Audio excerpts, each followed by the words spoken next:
Welcome back, guys, and hello again, Prospering. Hey there. We expecting anyone else or Yes, we are. I'm waiting for them. Yeah, I'm just waiting for the others to show up. uh so I guess while we're waiting, so you saw the new Hedgehog trailer. It's nice to just know that the rumors of Keanu Reeves playing him were true because that's Yeah, like perfect casting. yeah, and good thing too that if it wasn't for that casting, he would have gotten that Disney bullet when if and ended up in the acolyte, humiliated just like the actor who played Slow in the final episode. If you know what I mean. Yeah, I mean, I think if it was Keanu Reeves, I think people would have a much bigger problem with that. I think there would be much more of a outcry about that, but um Yeah, and I heard many of them wanted Keanu to play a Sith Lord from the Knights of Old, called Darth Raven or something. that's been a fan casting for a while. Yeah, it sure has. And one of our other guests has arrived now. Let's go ahead. Oh, two of them are here. Let's bring them in. What's up, Well, everybody? Going on? hi, welcome. Hey, Thanks for Cyphex. having me. Going Nice to on? see. How you guys doing? Yeah, it's nice to see you two come and join us tonight. Yes, I'm, sir. yeah, I'm also looking to get others to come on board soon. Yeah, I just gotta get. I just gotta get from the stream your link first so I can get this party started. Whoop whoop. Yep. I just got to. I'll have to balance my sound so I can hear everybody. But other than that, I should be good. I'll just be messing with it in the background. It's fine. Thank you. Yeah. Love the Spider-Man poster, by the way. Oh, thanks, man. Yeah, my mom gets me all sorts of stuff around my birthday, and I got a bunch of other stuff I need to hang up. I just need to get the right taps for them because this drywall is not very good. It'll just fall off of there because they're kind of heavy. So just got to wait to go Yeah. grab some. Yeah, me too. I've been into Spider-Man since I've either learned about the character or since I started playing the Ultimate Spider-Man game. But hey, Star Wars has been the first big IP that I got myself into since I was younger in back in '95 or '94. Right on. Yeah, I've kept up on it for a while. I didn't get really into Star Wars until probably around 2000s or so. yeah. And Since the prequels were in full effect. yeah, Yeah, I love the prequels. They were really awesome because you've got all the Jedi, all the different kinds of factions involved, even the Sith, as well as the clones and how it sets up the original trilogy. well, I remember when the prequels came out, it was like that was probably my first introduction more into Star Wars when I because I didn't really see the old movies until I was I don't know until after the prequels because I was like, oh, what's this all about? And Darth Maul looked cool, so I was like, all right, I'll give it a shot. Since then, I've watched all of them, of course, but it's like, it's pretty good. I enjoyed them a lot. Yeah, me too. I remember playing the Pod Racer game back on the Nintendo 64. I used to love that game. Ah, yeah, I did too. Yeah, the pod racers were very interesting, so colorful and collective. Well, very advanced too. You know, I even started playing the pod racer game when I was at my dad's house around here back in '99 or 2000 or something. Yeah, it's quite cool. Really Now cool. this is pod racing. Yep, sure is. Well, it's funny how we can talk about, pod racing and stuff from the prequels, but there wasn't anything in the sequel trilogy that really had that thing that people latched on to because they were just too busy trying to harken back to the original trilogy, Hmm. not being their own thing. Yeah, that was such a bump. So disappointing too. Yeah, Oh, what? You didn't like Canto Bite? what? What? He's talking about the Casino Planet. Oh, Yeah. yeah. Oh yeah, yeah, What a great scene.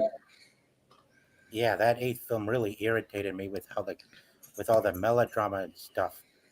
Racing horses, horse dogs. Yeah, very Yeah, interesting.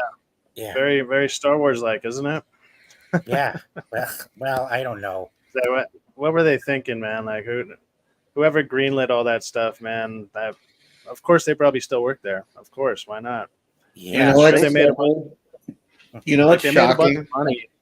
They made a bunch of money, but it's like they just had such a decline. They went from 2 billion to like 1.5 to 1 or whatever. It's like, man, you literally lost half your audience. It's pretty yeah, crazy. yeah. The last everything they did wrong with the Last Jedi has made it the very breaking point of the Star Wars brand and franchise as a whole. I mean, yeah, they disrespected Mark Hamill's character and well, ever since they bought the IP from George Lucas, they eventually decided to turn down the EU just so they can turn it into a propaganda machine. As I've heard from one of my fellow YouTubers over in the chat that pulled my Dual Shock last week. You know what's hilarious about The Last Jedi is that there was an additional 45 minutes of Canto Bite that Ryan Johnson shot Good because he fucking God. Yeah, was obsessed with that entire part. Like that, most of the budget of that movie went to those giant sets that they had for Canto Bite. And that's pretty much one of the few things I can say that's a good thing about the sequel trilogy or whatever is they still all looked good. I mean, they looked like they were shot really well, but it's like the rest of it, it's all man. Yeah. Even if it's on TV or whatever, it's like I don't even bother to sit down and check it out. I'm just like, dude, they just ruined so much of it. I yeah, don't know. I had a little bit of hope after Force Awakens. Like I didn't mind it. I'm like, all right. I think at the time I was playing that Star Wars Online game, which like the MMO. I can't remember the full name of it. Star Wars Galaxies, No, it's like SWOTAR or whatever. Knights of the Old Republic, or the Old Knights of Republic. the old Republic one. Yeah, because I was into MMOs a lot back then. I was like, all right, cool. So I was like, kind of got me back into that for a bit, and then that's the Last Jedi came out or whatever, and nah, Yeah. like, I just stopped with Nah. everything. yeah. I had a very funny feeling about Yeah. The Last Jedi. I was working at a movie theater at the time, and I remember the hype. Like, I came home from college, and I was like, well, it's coming out. So I came back to my same old job from the summer because I just was like, well, why not? Because I need to make some money.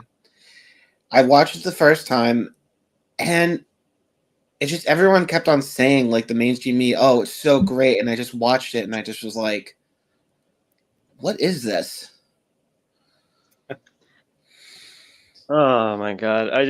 I can't imagine unironically chilling for that fucking thing. Like, does anyone know what was accomplished with Canto Bite? Or like Yeah. Well, Yeah. bigger question is was anything accomplished in that subplot? Because No. nothing was accomplished. They Yeah. still. It What was accomplished this? the incompetence of like the director. Like showed Yeah. that real well. Yeah. That's Well, about no, it. Yeah, and you got Ryan Johnson being ID'd by many, even by Mueller and the critical drinker, as the person they blame for ruining Star Wars. But of course, it's not just them. It goes all the way to the top, as we all know, including to who actually started helming the sequel trilogy. And I'm talking JJ. You know who I mean? J.J. Abrams. I'm aware of Jar Jar, yeah. Yeah. Here's the thing about J.J. Abrams is that his whole shtick with many of his movies and his TV shows is the whole idea of the mystery box. Like it's with Lost, like what's going on, and kind of like perpetuating the,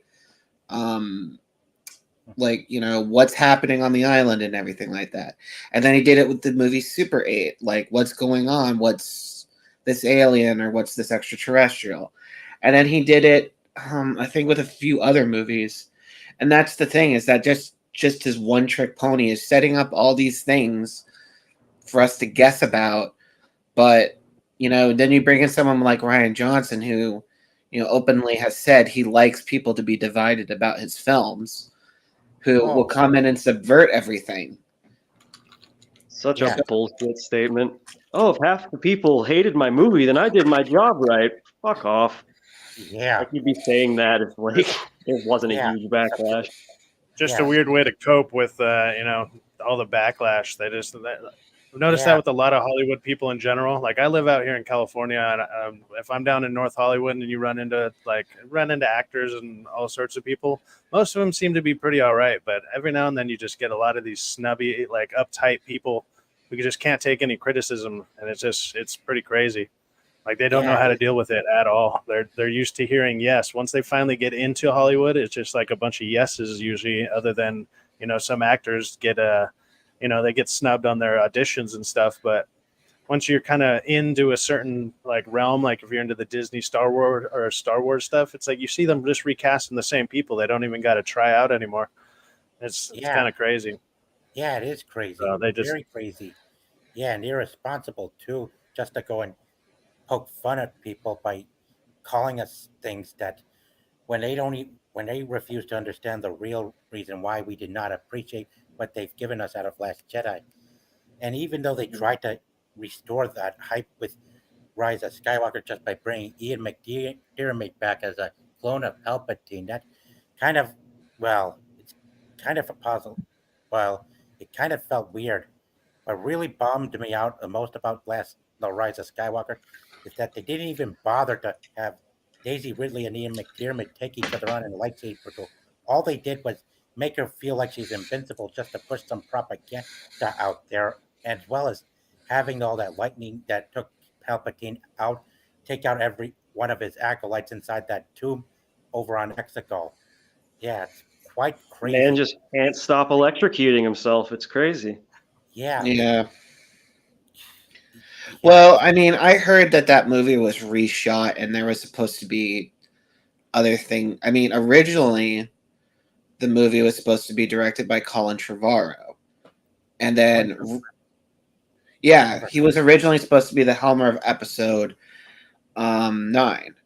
And right before episode 8 came out, Kathleen Kennedy fired him. Oh. Wow. So then they immediately went to J.J. Abrams when they couldn't figure out what to do because of the reception to The Last Jedi. And so J.J. basically was coming in and, being a guy who can't figure out how to, complete a mystery. He basically had to come in and, bail everything out. And then apparently they just said, you know what, just bring back Palpatine. I'll explain everything. And, that explains everything.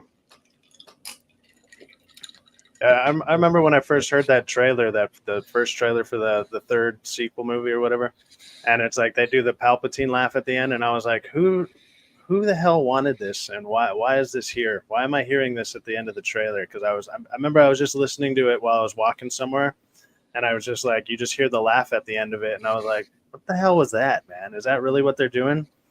And sure enough, they did it, and it makes absolutely no sense. So.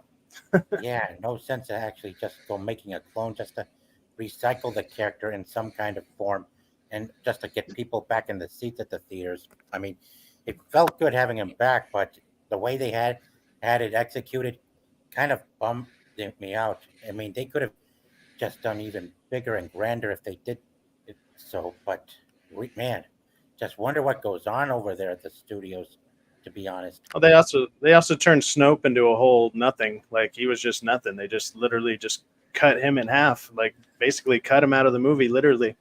And it's like, okay, but what's the point of that guy? Like, what? Who even cares? Like, well, then they just tried to say, "Oh, he was a clone of Palpatine." I'm like, okay, yeah. He said he made Snoke at the beginning of the movie Rise of Skywalker. I mean, what in the world? You thought the Spider-Man clone saga was bad? Who boy? Yeah. I mean, they did clone Emperor Palpatine, I believe, in the EU books, but I don't know what people felt about that. Did they really? I think it was called Dark Empire, and it was set several, I don't know, maybe a decade or so after the events of Return of the Jedi, and um, I guess Palpatine came back as a clone, but it was kind of different because obviously it's following Luke Skywalker, not Rey. Oh, so it was. So you mean to tell me there were some ideas that may have been recycled out of those books or something? I don't know the exact context, but I mean, they already had the idea of cloning force sensitive people in the EU Star Wars. I mean, you know, um, they did it with Star Killer in the Force Unleashed games, even though that was kind Sam of, Witwer. yeah. Yeah, he was that guy before he got to be cast as the voice of Darth Maul in the Clone Wars animated series, and then they had him and take over the voice role of Maul in the Solo movie when they could have just stood by with Peter Serafinowicz, the original voice of Maul from the 1999 Phantom Menace movie, who was also the grandson of a Belarusian Nazi war criminal who got arrested and put in charged and put in jail by the British courts. Oh my god. Yeah, that's what I read about the voice of Darth Maul from 1999's Phantom Menace film. Yeah, I just thought it was Ray Park talking. I didn't know they dubbed him over with somebody. yeah. I guess George Lucas didn't think that Ray Park's voice wasn't even going to fit the character in the live-action movie, so he had to find a voice double for him that would actually fit the voice of a sinister, dark character like Maul. I mean, Solo is another movie where they didn't know what they were doing. Originally, the guys who did 21 Jump Street were going to direct it. And then I think about 80% of the way through filming, Kathleen Kennedy didn't like what they were doing, and then she switched them out with Ron Howard. And then Wow. They had something like 80 or 90% of the movie done, and they just kind of redid the whole thing or something, if I remember right. something And then like it that, yeah. bombed anyway. Yeah. Oh, I remember going to see it in theater, and I fell asleep. Like, I don't think I've ever actually seen the whole movie all the way through. I think I made it up to the point where they're like, when they give him his name, you're like Han, and oh, you're on your own, so Solo, and I'm like, Jesus Christ, dude, that's Fucking you're trying to make hell. that you're trying to do that. Like, what are you guys thinking here? And it's yeah. like they don't know how to write this stuff. For one, they just don't know how to write in general. And I mean, you can Yeah. see that with their TV shows all over the place. It's like they just don't get the normal storytelling, and they haven't got it down, and they just hire all these. Well, it's like all the activist people, and it shows way too much through all their projects. And Yeah. now I'm wondering what they're going to do to try to bring it back. Like, but it sounds like they're trying to reboot like all the Marvel stuff in the right way. Like they're trying to get all the activists out. They're trying to do something new. And with all the success with Deadpool Wolverine, it's like, okay, maybe they might take that momentum and run with it. But we're still going to get a couple bad movies out of that. But Star Wars, like Lucasfilm, isn't doing any of that. So I don't know what their plan is with that at all. Yeah, neither do I. It's going to be weird.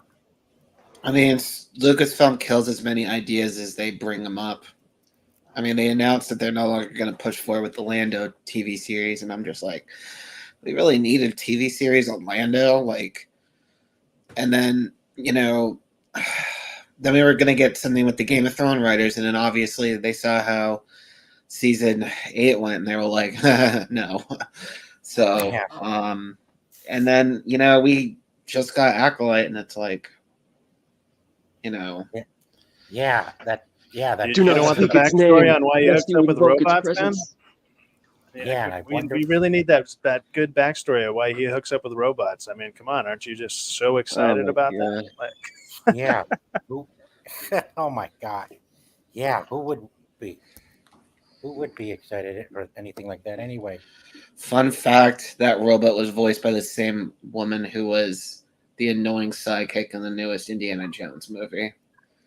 Phoebe Waller-Bridge, yeah, she's terrible. I haven't seen her in one good thing. She sucks. Like, Not guess a she was fan good of in the some. old Fleabag, no. Yeah, no, that's where she's from, Fleabag. And I guess apparently that was good, but I never bothered watching it. It didn't sound interesting to me at all. Well, her project for Tomb Raider got canceled, so Good. After seeing what they've done to like the video games and stuff, I can only imagine how bad that's going to be. I guess they did a Netflix one too. Like I guess Netflix did a Tomb Raider that was just full of all the nonsense in it. And it oh hasn't. man, It has yet to come out, but oh, so maybe some people it's just got to see it early or something. I don't know. I just seen like screenshots of it. well, it's an animated TV series, I guess, and it's basically just, I think a lot of people really just want them to go back to the original Tomb Raider story of Lara Croft being a thrill seeker and didn't want to fit into the aristocratic society, and now they have to have her be with daddy issues and trying to figure out what her father was doing and not be a Tomb Raider but a truth seeker. That's what they tried to describe it as. Yeah. Yeah, I mean, she came about being basically a female Indiana Jones, and it's like, hey, that worked out. And then there was like weird, wild elements in those old games, like dinosaurs and shit. I always wondered how they were going to incorporate that, but it's like then they bring in mysticism and stuff, like with the Angelina Jolie movies. There's a little bit of like mystical stuff, and I'm like, I guess you could find a way to make it work, but I don't know, grounding it a little bit more and making it more Indiana Jones style, I think could have worked out for them.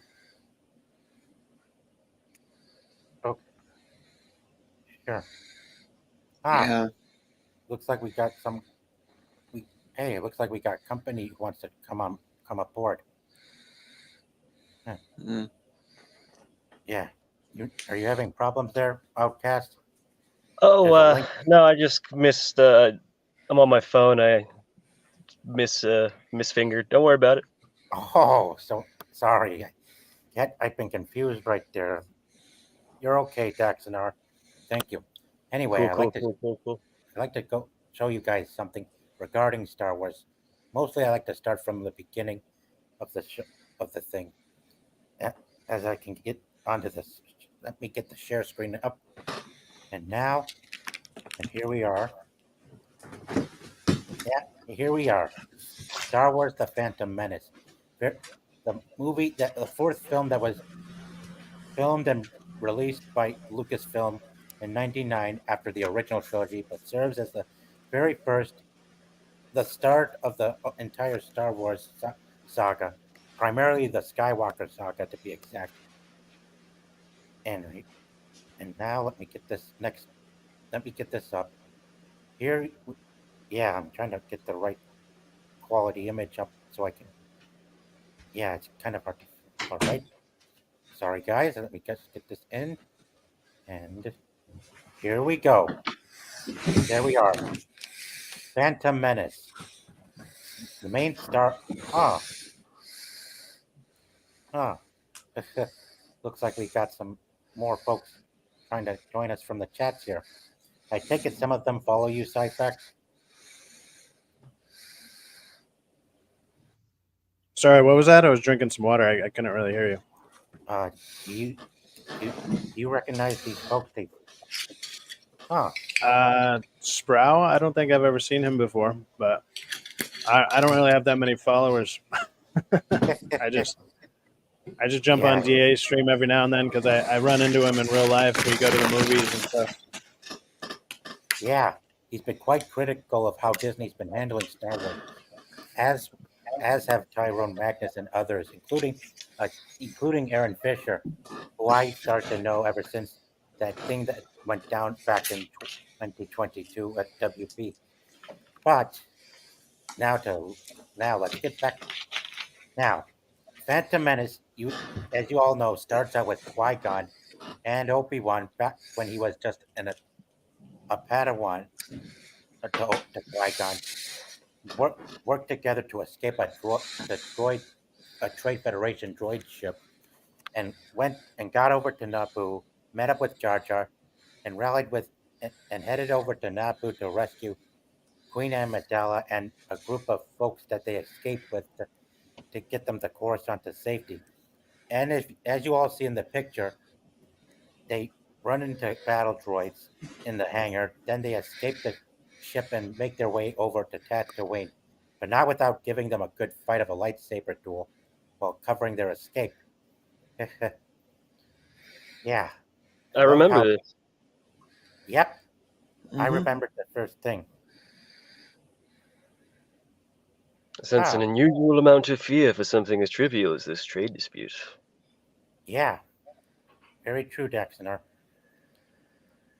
Originally, they were supposed to be there to negotiate, but the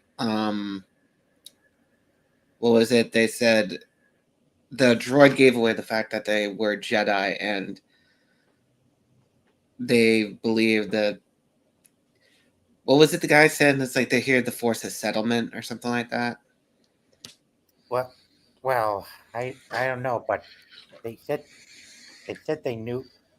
Well, one thing's for sure is that having Jedi Knights on the ship angered the separatist leaders on board, and as soon as they contacted the Emperor, who back at the time was referred to as Darth Sidious, he wanted them terminated immediately, and so the separatists and the droids on the Trade Federation ship blew the the ambassador ship into smithereens, killing those pilots on board, and for that they had they tried to send a squad of droids to take them out, but lucky for the and as well as using those certain gas to try to take them up down, but hey, Dioxis.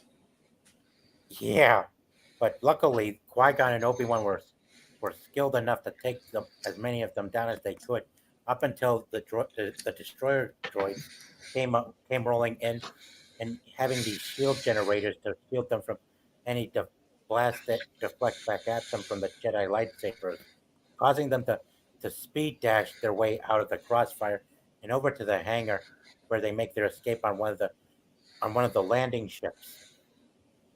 Yeah, yeah, I remember that. I always remember that too.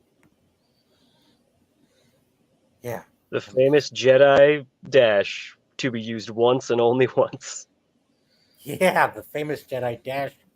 Indeed, it's kind of like they were moving swift like the Flash or super fast like Sonic the Hedgehog.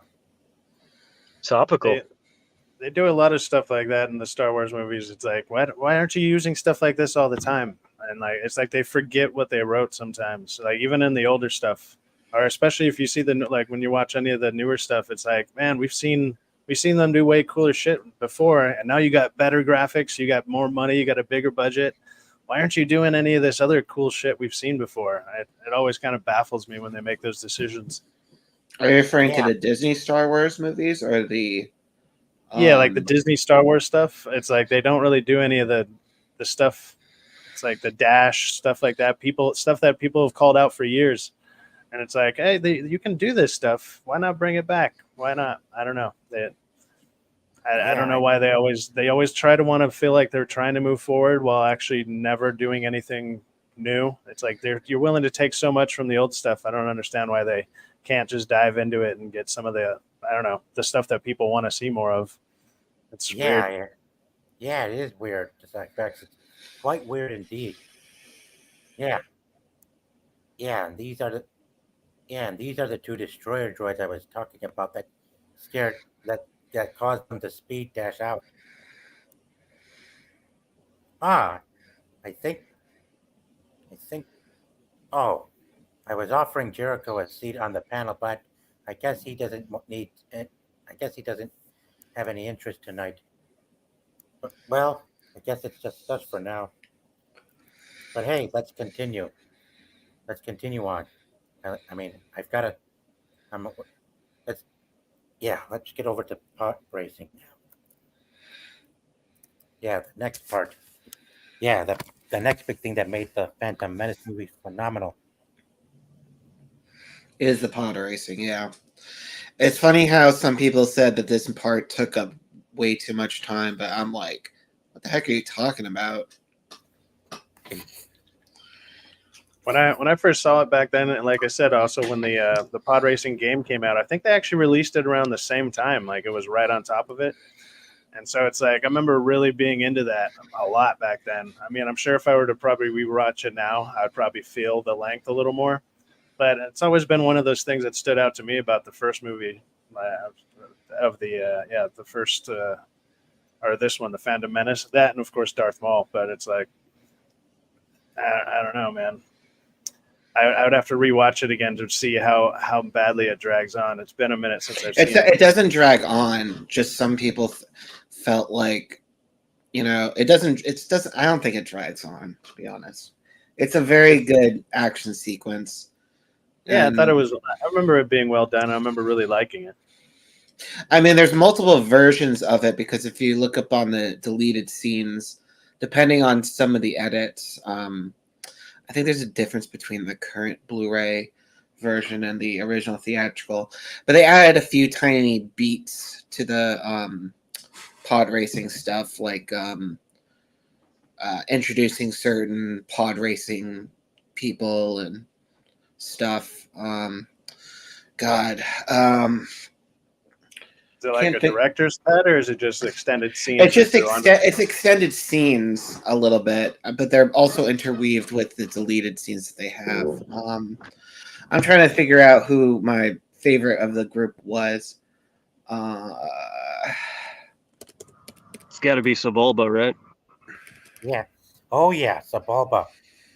Yep. Rats Terrell was my favorite because he had a family watching and he died. Yeah. Yeah, he crashed into one of those catacombs inside the caves during the pod racing. Yeah.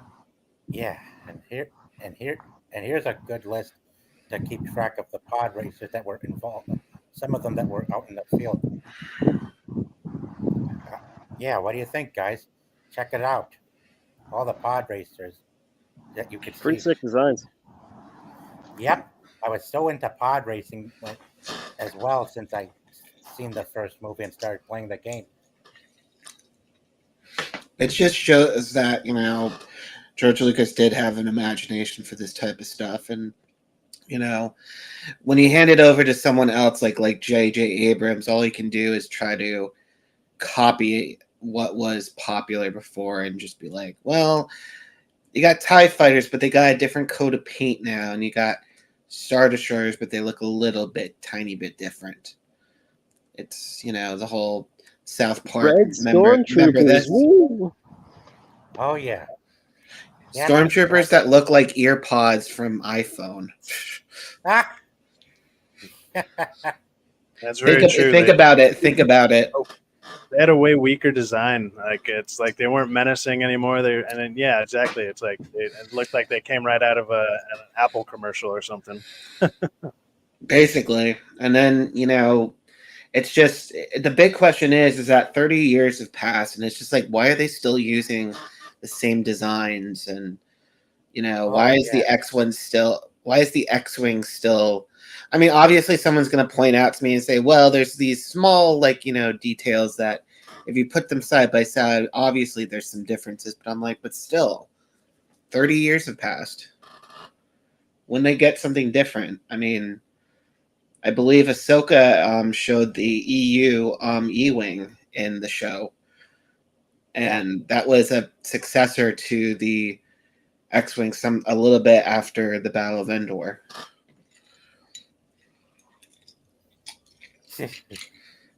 Oh yeah. Yep. I had actually two favorites. Well, three. They were actually green pod racers.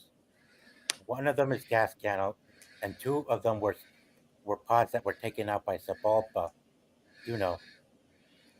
Mars Guo and Mahonic. Those two. Yeah. Two green pod racers. Having been taken out. So I'm looking at the deleted scenes right now, and there's some deleted scenes where Sebulba has vents. They're only mentioned in the original movie, but in the deleted scenes, Sebulba uses vents to take out, exhaust vents, like it shoots out fire and basically blows up several of the pod racers. Fucking. Yeah. So it's like Mario Kart. You just have like weaponized fucking shit going on. Yeah, it's kind of Basically, yeah. yeah, basically. I mean, I wouldn't be surprised if a freaking If you never turtle played shell the game, comes down the place. yeah, if you never played the game, it was basically like Mario Kart and like Diddy Kong Racing. All those were out around probably around the same time. It was just another racing game, but with like a different, obviously a different design. It had the Star Wars design, and you could pick. I believe they had all the different pods from the movies. And I don't remember if you picked your character or not, or if you just raced as what's his name, Anakin or whatever. I can't remember that well. It's been, I don't know, 25 years since I played it. Don't you pick your racer for the game? Yeah, I thought you do. did. Yeah, I think you did. So you could have picked like Sebulba and Anakin or whoever. Because Like, that's typical for any racing game. Like you with Crash Bandicoot, the main story, you just pick a character and you go on the race tracks. Yeah, I'm sure I remember the game better in my head. If I were to look at it now, it probably just looks like a pixelated mess. But I remember it being a lot of fun. Oh, this guy, Quinn Walcheneros. This was the one where he was malfunctioning. He basically just was beating up on his control pad, and then it just blew up the entire thing. Poor bastard. Yeah. Yeah, and speaking of poor, you recognize this pod racer, guys? Yeah, the one that Oh, it's couldn't. been so the long since I've seen it. Yeah, that's Ben Quadranero's pod. One of the Yeah, that's the one I was talking about. I just couldn't remember his name exactly.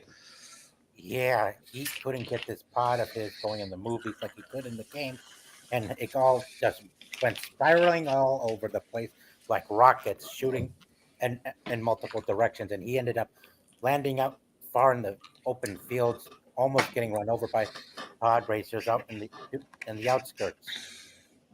Yeah, you all remember that, don't you? I remember. Yeah, I remember. I remember. Yeah, yeah, that too. South Park always way ahead of the game, man. Like they just No, they nailed it with that whole member berries because basically J.J. Abrams, that was his whole shtick with The Force Awakens. Hey, remember Tatooine? Like, well, we got something similar to Tatooine. Remember the Death Star? Like, yeah, we got an even bigger one this time. Yeah, it's like, Yeah. ours shoots a planet. They're like, yeah, ours shoots like 7. It's like, okay, great. Why? Why are we doing all this again? It's all recycled ideas. It's Yeah, all Abrams. Man, recycled. like, that guy is weird. Well, the weird thing was that I was just like, where did they get the resources for this?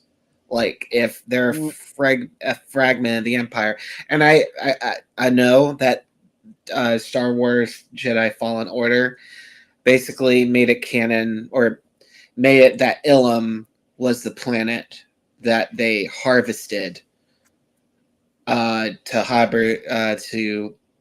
basically build the Death Star's crystal power, or basically the energy weapon. Yeah, the designs. But before we move on to Attack of the Clones, let's look over to the epic battle that was seen between Obi-Wan, Qui-Gon, and Darth Maul. Duel of the Fates, one of the most famous lightsaber duels in the entire Star Wars franchise. Yeah, Bubba, where they- bubba. yep. Yeah, it's great music. Even the choreography for back then is really good. It's really well done. And of course, when Maul lights up the double lightsaber, it's such an iconic scene.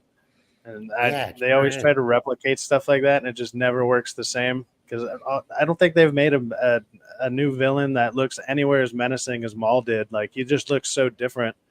It's like you went from Darth Vader basically, and sure, Palpatine, but then you get this guy, and you're like, who the hell is this, man? Like, especially if you're have you seen the behind the scenes of how George Lucas talks about to his design teams about making the characters. He said he wants something that was going to be like something from your nightmares, basically, with Maul, I believe. So, Yeah. so Yeah, basically, so like it's all, a demon. yeah. So basically, all the writers go, all the drawers go, and they try to craft up stuff, and then basically they, they show all the concept art, and George just looks around, and he just is like, um, you know, I don't know about this one. Oh, and says like, I like this, and this. There's a very small featurette with him choosing the design of General Grievous, but we can talk about that when we get to that. Yeah. Yep. Good old Of course. Greavy. Yep. Now, did you prefer him in the Clone Wars 3D or the 2D? Because 2D, he was like, really menacing, like Terminator Oh. menacing. Well, I haven't seen him in the 2D. I'm not sure if I saw him in 2D, but I did see him in 3D. If you're talking about the computer animated version. Did you see the 2D one with that was the stylized one that was aired on Cartoon Network like in the early 2000s? I think that's Oh. the one that I've actually seen. I don't know if I've seen the 3D one. It's I can't think of the guy. He did the Samurai Jack Jendi cartoon. Tartakovsky. Yeah, he did the 2D one. Those are some really that's a fun miniseries. Yeah. He's the guy who did he did that new one, Primal. Have you guys seen that? That's a good show too. I've seen a Yeah. couple episodes, yeah. It's pretty good. But yeah, he does that kind of crazy stylized art, and it's just they Well, don't I see mean, much of that more anymore. well, I mean, the 2D one is a little bit far fetched because you got Jedi blowing away 100 battle droids at a time and like using the Force in very like over the top ways. I mean, that's sort of the style of the cartoon, but Yeah. Back to the past, Samurai Jack. Yep. Yeah. Yeah. Yeah. Of course. We moving on from Phantom Menace, or Yep. We're moving on to Attack of the Clones, Samir. all right. Yep. Which takes place 10 years after Phantom Menace. And Anakin Skywalker, having grown up from the kid he was in the episode 1, is proof that episode 2 takes place 10 years after the Phantom Menace. Here, I'll show you. he would have been, I believe, 19 or no, because Padme was 14 in the Phantom Menace, and then Anakin and Padme, I think, where there's like a 5-year difference between them. So Anakin was 9 in, and then he would have been 19, and then she would have been 24, I believe. I just remember this one being like one of the slower ones. Like every time I've tried to rewatch it, like I don't know why I just never was able to really get too far into it, or like other than the first time I've seen it. But anytime I've tried to rewatch it, it's like I usually will do Phantom Menace, and then I would do or the last time that I've done it, and then just like straight to Revenge, and I'm like, I don't really need this second one. There's some development and stuff that's in it, sure, but I don't know. Like I just never got into it. I don't know why. I mean, it lacks action up until the last, I think. Yeah, that big ass battle. Yeah. Well, not only that, you had Obi-Wan fighting Jango Fett. There was 2 scenes of that, and that's where you got that really awesome, iconic sound of Darth Maul, not Darth Maul, Jango Fett, or the Slave One, unleashing those seismic charges. Oh, in space. yeah. Yeah. Before the. Oh, of course. Before I actually played a game called Rogue Squadron 3 to actually test out some of those seismic charges on Imperial transports. Back, those things that you launch that create those seismic charge blasts. Yeah, I first saw them when I played one of the Rogue Squadron games. Yeah, they could really blow freaking asteroids into smithereens too. Yeah, but it's just the sound on that thing is like it's like quiet when it unleashes, and then it goes like outwards. Oh yeah, yeah. And I know what you're talking about now. I was like, man, I'm trying to remember it because it's been. It was the scene in the asteroid fields when Obi-Wan was trying to pursue um, Django, and Django tried to knock him off course where they were. Yeah. So, but yeah, that's the gang right there. I mean, Obi-Wan, Padme, and Anakin. Yeah, yeah. Attack of the Clones, in my point of view, guys, is actually the film that officially sets up the largest of the foundation of the original trilogy. When you look at how it sets up, A New Hope, on who the parents of who Luke and Leia's parents were, and including the including where the Emperor, Darth Sidious got his empire of stormtroopers from, you know, on who the stormtroopers used to be before they became who they were, as George Lucas's space version of space Nazis and stuff like that. Yeah, right here. That, Yeah, they and did. They did set up a lot of stuff. I guess that's true. I just found Yeah. the overall the movie was like that's not my favorite of the pre or yeah the prequel sequels or whatever. It Not sort really. of has the most like lightsaber fight between Obi-Wan, Anakin, and Dooku. I mean, the latter half with Yoda versus Dooku is better, but Hey, are you okay, Baxamir? I'm Jackson, just fine. I fucked up again. don't worry. I'm just glad you're still here. Yeah, Yeah, yeah. I'm sorry. I kind of, I'm not. My attention span is not as great as everyone else's, or even. Well, I'm kind of. My attention span's kind of not as perfect as Cyphex and everyone else. Just to be honest with you guys, I kind of get. Yeah, I'm kind of behind on a lot. Usually, I'm more of a person that's used to multitasking and stuff. But No worries, anyway, dog. It's all good. It's been a minute since I've seen all these movies, so I'm trying to like as you guys are talking about them, I'm kind of trying to remember them and read up on them to try and re-jog my memory on them. See, these were the ones that I think I've seen like 4, 5, and 6 more than these ones, and it's been a while since I've watched those. Like I think ever since I started seeing all the Disney stuff go off, I kind of checked out. I think the last thing that I was really kind of even into was like Mandalorian season 1. I had hope for that, and it was fine. Season 2 was pretty decent, and then like after that, it's like I feel like I checked all the way out of Star Wars for the most part, but I'm trying to catch Yeah. back up on it. yeah, but at least John Favreau did what he could to redeem Mark Hamill's character up until you know what. And yeah, Mando was definitely fucked up big time. Yeah, I agree with Oh that. yeah, that one dove right off a cliff, man. Like it was just, I don't know. I had hopes for like a space western style, and then they just kind of went off on this weird journey where I didn't really care about it. I'm like, it's like you already got rid of Grogu and whatever, and then they just shoehorned him back in for no fucking reason. I'm like, it all well, went they do silent. it in the worst way possible. Is that they have a spin-off with Book of Boba Fett, and then for 2 episodes, almost 3, it Yeah. becomes Mando season 2.5. Yeah, There's an entire episode where Boba doesn't even show up in his own show. wow, almost Got an done entire dirty.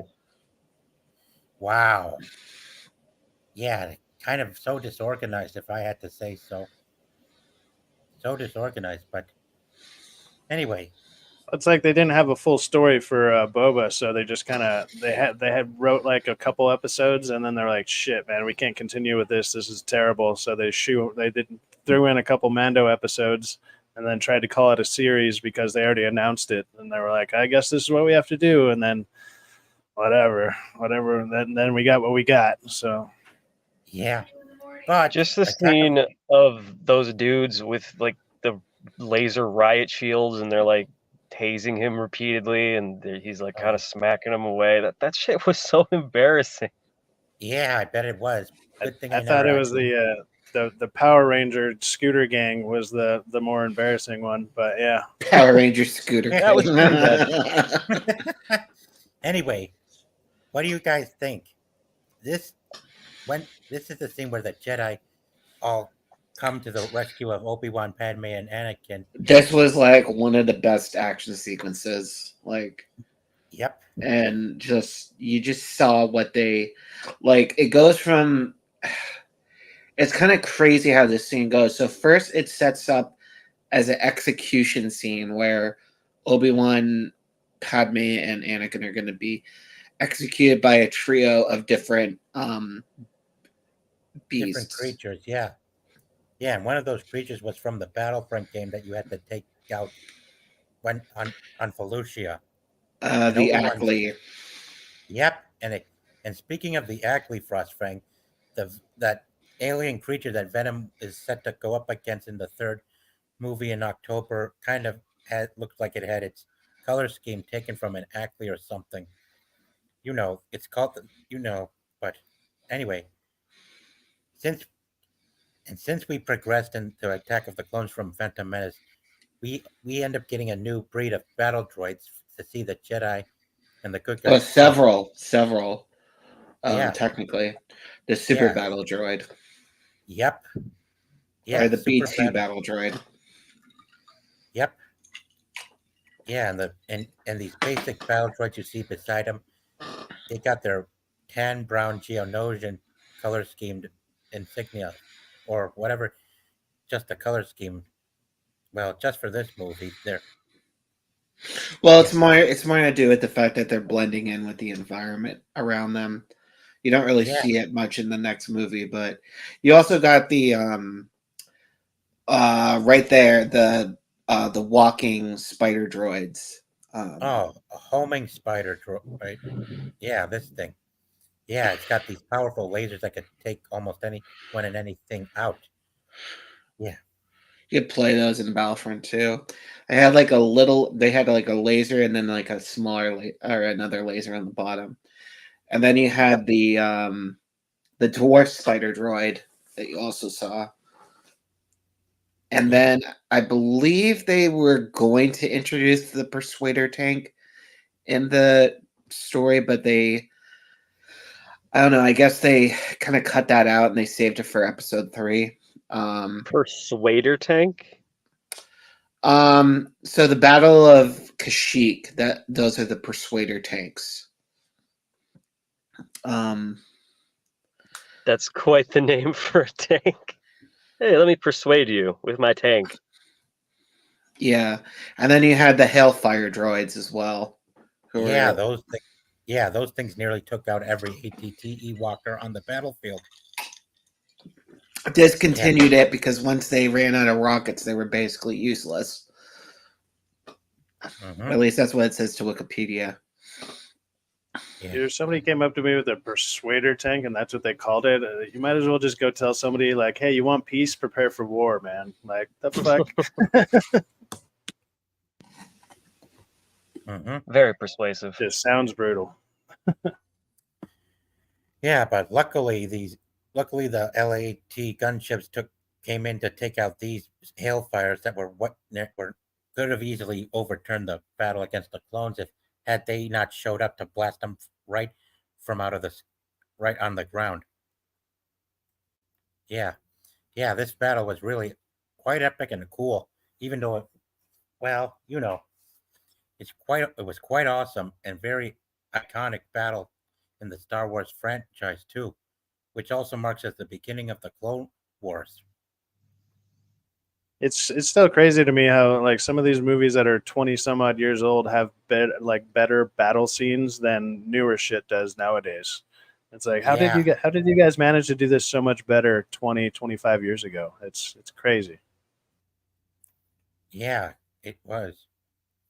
Yeah, it was.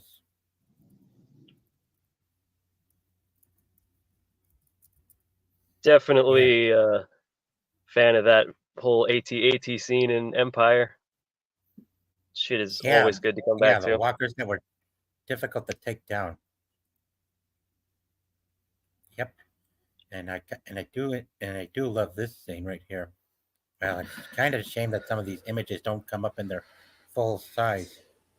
I believe that in the script for episode 2, George Lucas referred to the LAATs as like Jedi helicopters. Yeah, the That is such a LAAT. fucking Lucas thing to say. Yeah, I mean, hey, Yeah. the dude's got away with words, so yeah, Like poetry, it rhymes. yep. And it definitely one way to describe him. I mean, I could easily see him being like, "Hey, we need helicopters, but make them Jedi." Like, okay, Yep. like what the hell? Now I'm just you mean by imagining a that? helicopter. Yeah, Just Hey, like spinning, like how they do the helicopter blades on that stupid cartoon. It's just like lightsabers taking you Oh. away. Oh, But like in a Yeah, cockpit, exactly. that'd be hilarious. I mean, hey, the LAATs are still cool. Those. yeah. They're the best vehicles during the Clone War era, and the most popular too. Shame they don't seem to remake these 3.75-inch figure fittable toys anymore. The LAATs and the ATTEs. Heck, I still got an ATTE from 2008, and it's missing some parts, and I can't seem to get them off of eBay because someone in the because for some reason either the UK delivery system's messed up or they can't seem to read my address on where I am. Yeah, to be honest with you guys. I hope that comes Yeah. together for you someday, man. Thank you. Yeah, yeah, yeah. Those things are. I definitely love those walkers. The ATTE. Quite magnificent too. I didn't have the ATTE, but I had the ATRT, which you see in episode 3, and I had the ATPT, which is a little bit obscure, but you see it in the Battle of Kashyyyk. Yeah, All-terrain attack pod. Oh, sorry, it's ATAP. yeah. ADAP. ATAP. Yeah, and my friend had the clone tank from the 3rd movie. Those were Yeah, Juggernaut. magnificently big. Yeah, Remember, I don't know if you remember. If you can remember those Star Wars Lego commercials, you're just like, I want that. yeah. I just miss toy commercials in general, man. They used to do such like good jobs back then for any kind of toys, but like all the Star Wars stuff would always be cool. Like I remember always wanting that going into like Toys R Us and shit.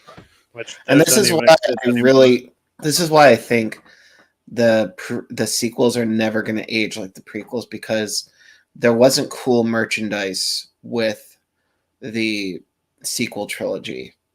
If you really think about it, it's just recycled stuff. Yeah, in a way. they're not as cool as what you see here in this picture with the ATTE and stuff, guys. Yeah, I mean those things look quite incredible, really incredible. I heard they were nicknamed the Beetle Walker, if I'm not mistaken. Yeah. I mean, yeah, some of these vehicles have nicknames too, kind of like. The only thing. Oh. Oh, it wasn't me this time. Yeah. I mean, the only thing you had in The Last Jedi that was slightly unique, was those gorilla walkers in The Last Jedi, but they're just AT-ATs. Weren't they just like a way bigger size of AT-AT? Like they're just Like giant front legs, and they had a giant cannon on the back of their Yeah, Oh God, that movie still pisses me off. yeah, I think the only like kind of, I guess, the closest you could come to an iconic design from the sequels would probably be Kylo Ren, and even that wasn't like all that menacing or anything. And it's His like if that's ship, the best, the if tie that's the best thing you silencer, got. the tie No, silencer. I'm talking about just his mask. But Yeah, but then as soon as he takes it off, he's just uh, like yeah, Hey, look, that I'm was not that was horribly Skyward deformed. that was I'm just like definitely Harrison Ford and Carrie Fisher made this. Like, they probably got a much bigger paycheck than Hamill did for his all of his 5 seconds of throwing away a lightsaber. But yeah, yeah. Now, Poggle the Lesser. yep, leader of the Geonosians, handing Count Dooku what looks to be plans to the Death Star, which is also what precisely reveals who the original designers of the ultimate weapon in the Star Wars franchise were. It's quite impressive too. It's quite the third thing that we all get to learn of how the original trilogy is set up, especially on New Hope. Yeah, It's crazy when you think about how many planets and how many different people knew about the Death Star design. But yeah, correct me if I'm wrong, isn't there an explanation for why there was a second Death Star that was built so quickly? yeah. That could be a good explanation to why they quickly built a new one in response to the first one getting blown up. Frostfang. It literally does explain a lot, and of course the Sith, they they would have to be the ones in charge of holding on to the designs of such a weapon like this is that is the size of a small moon. Well, I mean, the second one was a little bit bigger than the first Death Star, but it was incomplete. Yeah, But I don't know. I mean, I guess they're based on like old Sith weapons, I believe, that the Sith used. Sith weapons, huh? What kind? What did their I don't weapons? know, but I believe that during the wars during the Old Republic, I think they used super weapons as such. Probably not as big as the Death Star, but Yeah, Go big or there's go probably home. probably a Yeah. lot that they try to explain in the EU. I've never got around to reading any of those, but I've heard there's a couple good series on them. there's some good stuff in the EU. You just have to go and either read it or play it or whatever. yeah, Like I played Republic Commando, and you have a mission that's set during the Battle of Geonosis, and you have to assassinate Sun Fac, who is I don't know, like a right hand to Poggle the Lesser before he gets away. yeah, yeah, yeah. And what I do find interesting in this movie is also more of what you know regarding Anakin and stuff. This is him going up against Count Dooku, who he doesn't, who he at the time didn't know was the former master of the Jedi that found him on Tatooine in the first movie. You know, Dooku said he used to train Qui-Gon before the events in Phantom Menace. And if you've seen one of the animated shorts that Tales of the Jedi, you learn more about what happened behind the scenes in between the first and second film that sets up the second film, and who it was that erased you know what was in the archives. And get a load of this, guys. What this is what I wasn't expecting. This well, you know of how Anakin ends up seeing Dooku as an enemy. Well, I'm kind of lost for words, but this I see with which I kind of feel was taken from Empire Strikes Back. With Dooku cutting off Anakin's right hand in their first duel with each other. I mean, what was that? Yeah, that's definitely an intentional well, I want to say callback, but this comes first in the continuity, so just parallel, I guess. Yeah, parallel is quite the is yeah, parallel is the correct word to describe this thing, Dexter. I mean, Dooku cutting off Anakin's arm. Well, well, just like Vader, him as Vader cutting off Luke's hand on Bespin. It Yeah, it's kind of a callback to me, but I wonder if I mean I've seen I've seen Return of the Jedi and I've seen that Vader had that scar on his head when Luke took off his mask, and yeah, I don't I don't know how. Well, it's kind of confusing though, but Wait a minute, you mean scar on his head? On Vader's head when Luke took off his mask in Return of the Jedi. Well, didn't they try to poorly explain it with the Obi-Wan TV show where he cuts? Yeah, they did. I mean, I guess I can understand what they were trying to do with that, but even still, it's an entire thing that shouldn't have happened. That show, Yeah. yes. Yeah, because it doesn't make any sense. It just muddies the waters even more. It's like, okay, you left your old nemesis. You first thought, okay, obviously he's probably going to die from everything, but you leave him go a second time.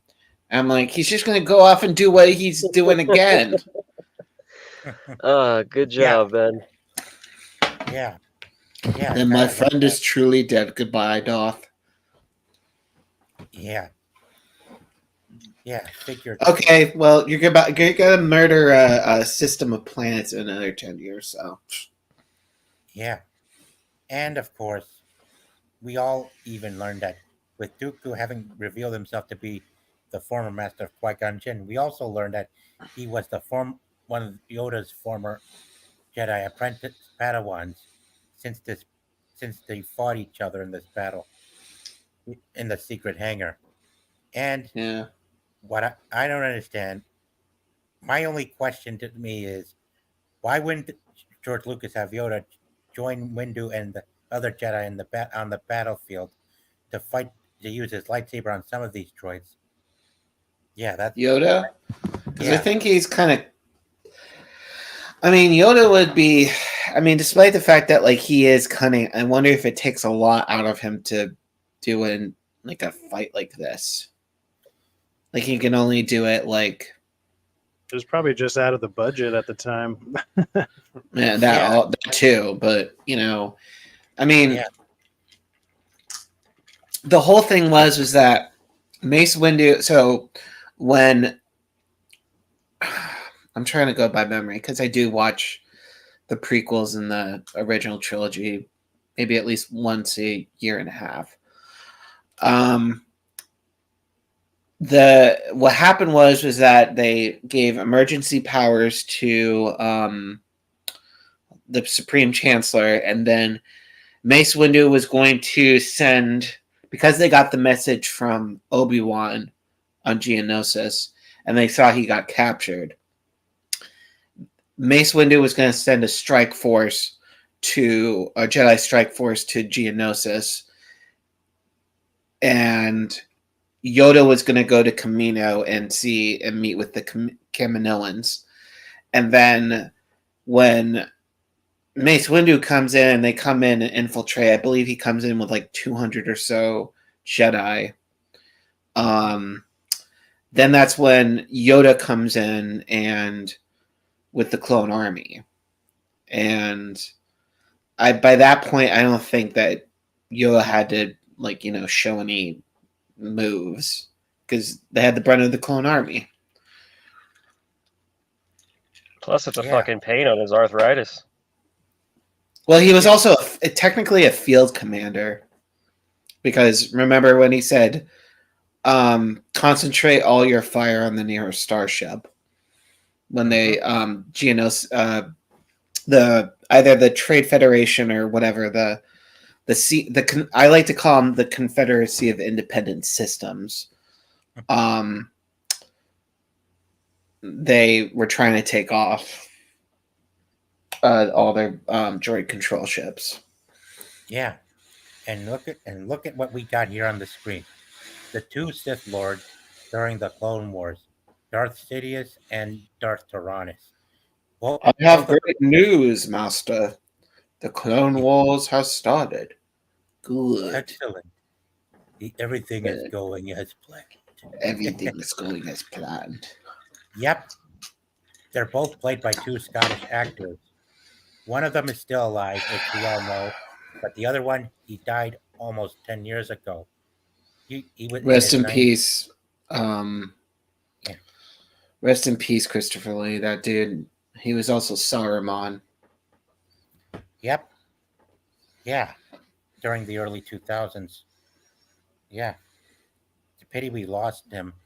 I mean, if he were still alive today, he would have been more than 100 by now. Yeah, I mean, he actually voiced Dooku in the 2008 Star Wars: The Clone Wars, the movie that they made before the show came out. Yeah. But And then I don't know if we're ever gonna get like a big good cast of characters. Like I don't see any new up and coming people that could like try to do a show like this or a movie or anything. There's just not big enough names who can actually pull off like these kind of characters. And it's like even people like Christopher Lee and stuff. It's like you know him for like I don't know, kind of big epic roles. It's like who else around right now could like fulfill big epic roles or whatever, or have that kind of presence on screen. Kind of sucks that we probably won't really get much of those anymore. Yeah. I imagine there are, but the problem is that it's now like, who's the hottest actor? Okay, get them for the role, and it's just like, well, that's not really how it used to be. But it used to be that when you sold a film, you got like the actors that would sell it, but now you have to sell people on the premise or the trailers or whatever. Like, well, now they sell it on the IP itself. Like they want the IP to sell a movie or a TV show, and it's like it's just not enough anymore.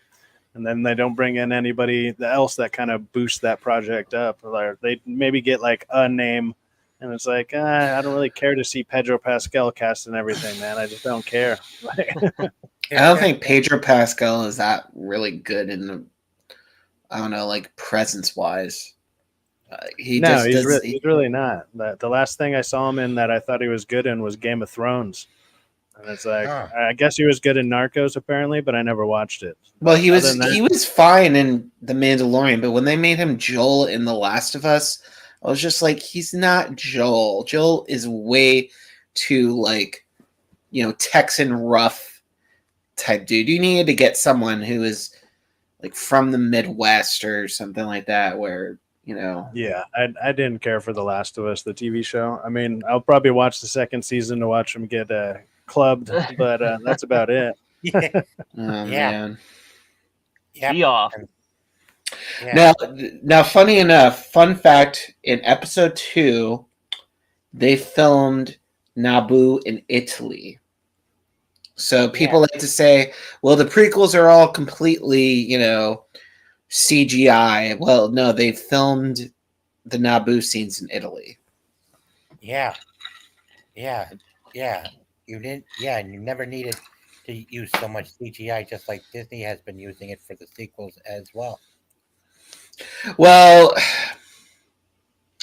The Force Awakens, they did shoot on location and they did have large sets, but those movies, are very computer generated driven. Like, just in terms of like how much, like, it's basically like the ADD generation, where it's like we have to have an action sequence or something happening every 5 minutes. Hey, you need a bunch of shiny lights to keep people interested. That's about it. Yeah. That's why, the original, that's why the prequels don't really bother me, because people say, it's just politics. And I'm just like, well, it's not like politics like now. It's just No. it's in world politics, and how is that boring? Yo, yeah, it wasn't boring. Take a look. Yeah, how dare they give us actual reasons why all this stuff's going on? What a weird concept. Yep. And now we come to Revenge of the Sith, the conclusion of the prequels, and a dark turning point. But first, it starts off with the space battle between the Republic and the Separatist fleets over the over the uh, over the hijacking of Chancellor Palpatine. Yeah, look,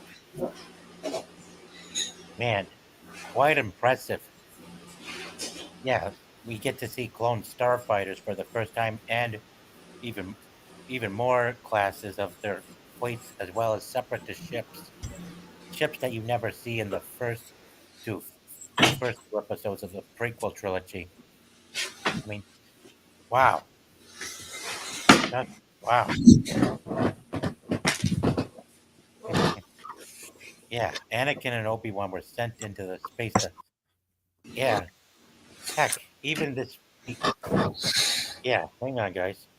Let's bring something up. Something that even George Lucas included some humor in this film. With mainly that with R2D2. Yeah. Oh yeah, the scene where I know what you're talking about, where he shoots them with some type of oil and then lights them on fire. Yeah, that was funny. Yeah, some droid comedy right there. Yes, stupid little astro droid. Yeah, yeah, and R2 was lucky to fend off these buzz droids that destroyed one of Obi-Wan's that were piloting his fighter. I hate the fact so much that they sideline R2 in the sequel trilogies, and Oh yeah, they put it in for BB-8. I'm like, fuck BB-8. Like, I don't care. yeah, I'll say it now. Like, fuck BB-8 because he stole shit from R2. yeah. He's more like a soccer ball. Yep. Like, my half brother, I went to see The Force Awakens with him, and he was badgering me why I didn't like it, because he doesn't. He's a stickler because he's much older than me, and watched the original trilogy. He hated the prequels, and I'm just like, I felt nothing watching The Force Awakens, and then and he said to me, "I think BB-8 is better than R2D2." I'm like, Laughable.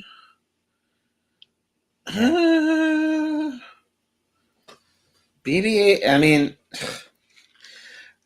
when that scene in the Last Jedi, when BB-8 comes in and saves Rose and Finn in the jail because they parked in the wrong spot. They got arrested for being parked in the wrong spot. Like, legit. You And then he couldn't come up comes with anything better than that. and Fucking hell. he comes in and he shoots a bunch of coins, like, at the guards. And then when he's done, he blows on it like he's a sharpshooter. And I'm just like, what the fuck is this?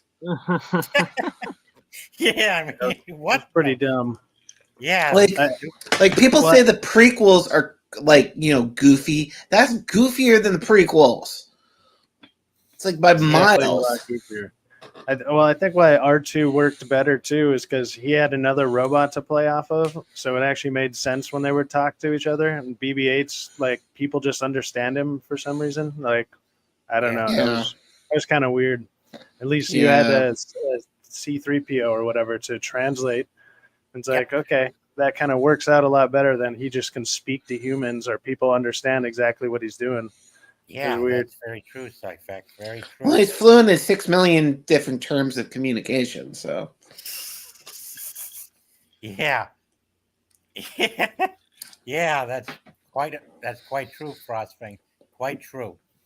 And anyway, we do know that it starts off with Anakin and Obi-Wan continuing their fight with Dooku in a lightsaber duel.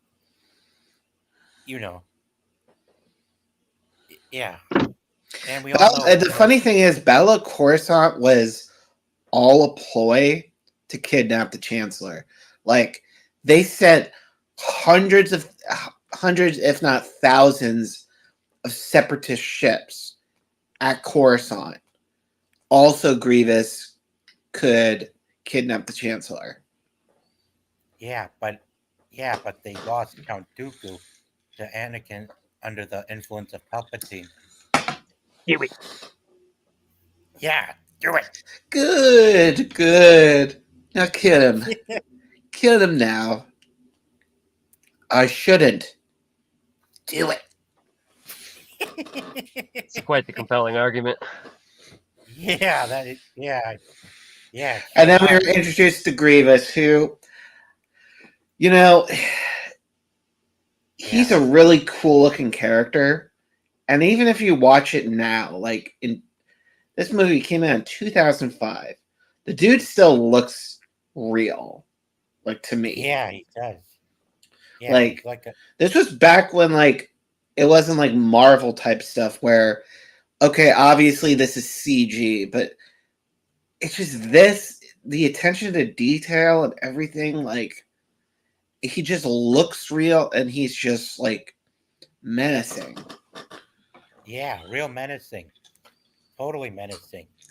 But there was also an animated series that released in between Attack of the Clones and Revenge of the Sith that actually shows what he was much more capable of. You know, before he kidnapped before he took off with the Chancellor onto his command ship. Oh yeah, the scene where he basically wipes out like 6 Jedi. Well, he kills several, but he incapacitates numerous others. But unfortunately, he has like one of the best meme gifs out there where he busts out like 80 lightsabers and he cuts himself to pieces. That shit is hilarious. Every time I see it. Yeah, and I wonder if we ever do get Star Wars back to the way it was someday, that they could actually start off with a interquel set in between Revenge of the Sith and Attack of the Clones, focusing on the origin of General Grievous. I believe there is already a book in the EU detailing General Grievous's origin. Oh, He no, was we're definitely not getting that. He was a Kaleesh warrior. He hated the Republic and the Jedi because his planet was invaded by another species that looks very similar to praying mantises. And they had this open war, and he hated the Republic for siding with that species. So he kind of came under the tutelage or the influence of Dooku, and the rest I'm not very aware of.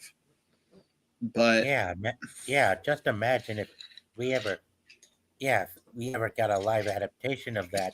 It could actually be really cool. But that's gonna have to wait until we finally get real creatives back in control of Lucasfilms and stuff.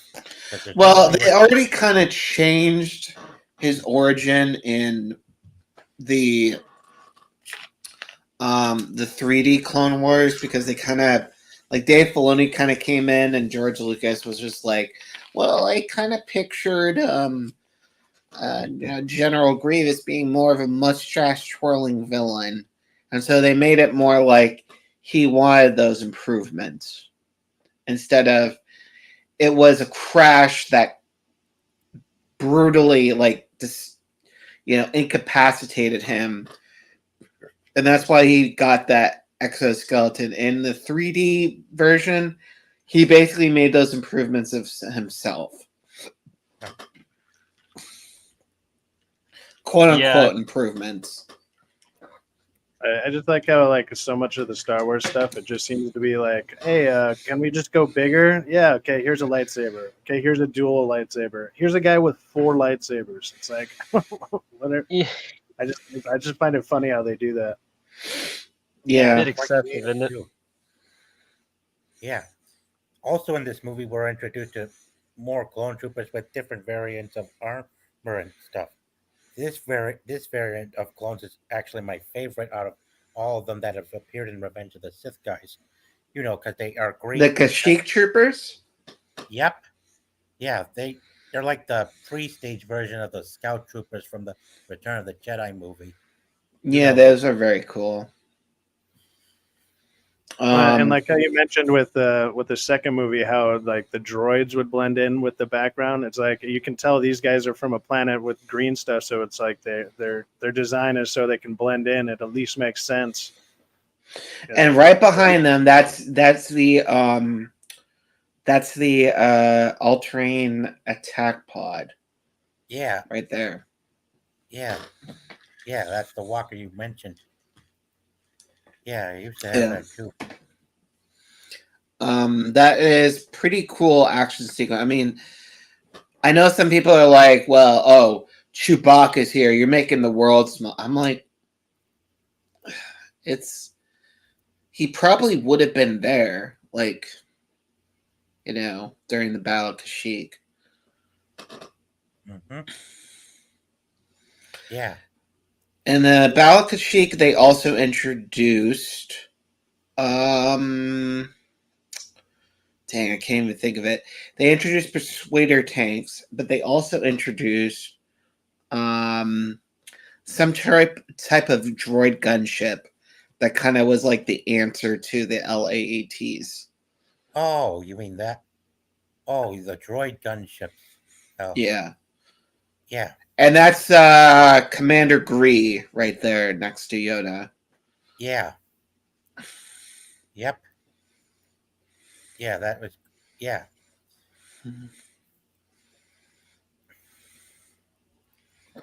And then we also had the Battle of Utapau. yep. Utapau. And right here is this droid gunship you were referring to, right, Frostfang? Yeah, that's the gunship. Yeah, I used that. Yeah, you get to use those in the Battlefront 2 game out in space. Yeah, they do have these lasers as well as these homing missiles. Yeah. The Battle of Utapau, which is a cool name. Utapau. Utapau. Yeah. There's no war here unless you brought it with you. Yep. Yeah. Obi-Wan went to Utapau on his own with his battalion of clones. Yeah. Led by Commander Cody, the orange variant of clones. I think I had Commander Cody on I had action figures of that. Mm-hmm. Yep. Yeah, I like how they're able to fill the space better even back then. It's like all the shots that you've been bringing up. It's like it actually looks cinematic. They look huge, and it's like especially for the time, it's just it's pretty damn impressive. Yeah. I mean, it's just now it's like it's not very cinematic because it's just like, okay, what do we have from Star Wars: The Force Awakens? Well, we kind of have like a more showy version of the trench run from, the original trilogy. And I think it's the fact that they were made by people who basically said, you know what, fuck the prequels. Like, some people didn't like them because they were, original trilogy purists. Let's just make it pure, like, original trilogy. Yeah. Isn't that like the Outright first Darth- lines in the Force Awakens trailer? Let the past die, kill it if you have to, or whatever. Oh yeah. The Last Yeah, Jedi? very important. Was it the Last Yeah. Jedi? I can't, it That one was of The those. Last Jedi. Okay, Yeah. yeah. It wasn't The Force Awakens, but The Last Jedi. Unfortunately, I watched Collider Movie Talk, originally AMC Movie Talk. I kind of commented on this with Guillotine earlier. I really do not like John Campea because he gaslit the hell out of people who liked the prequels. Oh And he yeah. and he said, "Oh, these new movies are gonna be so good." And I'm just Oh like, yeah. like I was one of those suckers that kind of like bought into that, place. And then once, like they started bringing in politics and stuff like that and telling certain people to fuck off in their stream, like I just was like, I'm out. Yeah, I hear you. Yeah. It's Yeah, good to have consensus for your Champion's one audience. of those Hollywood fakes, like that kind of person who No, he I run thinks into he's out bigger than he actually is. Like he thinks because he's a critic, like he's got like this certain status, like how the whole checkmark system of Twitter used to be and now it isn't anymore. He just thinks he's like a big shot. And I'm like, dude, you're not. Yeah, and I thought he was lying to us about Keanu being Shadow until the trailer came out earlier today, guys. Yeah. Well, Yeah. I mean, he got that right. I mean, it was in rumor for a while, but I'm not saying he's wrong about that. It's just the fact is that his opinions are like all over the place. Yeah, he doesn't seem very consistent. Anytime I've seen anything on him, like I've never really watched the guy until I started watching the film threat stuff, and then Shared Nerd Erotic and them talk about him every now and then. But I was He's like, I don't really care for this guy. I don't know. He doesn't seem genuine he at all. like a 3 or 4 year period of being like on top of the world in terms of being part of AMC Movie Talk and then Collider Movie Talk, but then it quickly fell apart because they were basically trying to do way too much at once and it fell apart. And then he also went off and did his own thing. So Collider fell apart, but all those people part of it, it's just like now you kind of see them for, basically just selling out to Disney because basically whenever Disney came to them and was basically like, I think they had, I don't know, some type of Star Wars section to talk about. They basically just gave good reviews to everything that was like Disney Star Wars related. And then Is he part eventually, of the group? Is he part of the group that did that stupid Denny's promotion? that's beyond my knowledge. Yeah. I want to think it was them. There's like they went and promoted. I think it was The Last Jedi at like a Denny's. They all got paid to go there, and there was like some huge thing. I think it was that. I think it was Campia's group, but I can't remember. I think I know what you're talking about, and I vaguely remember maybe it was, but I think you might be onto something because I vaguely remember it, but I don't know. They just like I remember them doing like a watch along of the the Star Wars movies, and basically crapping all over the prequels, and all of a sudden the sequels like they're just were like praising it like like nothing else. Like it's ridiculous. Yeah, it's totally ridiculous, Frostfang. Very ridiculous. Like they don't seem to care about merit as they used to. And Yeah. yep.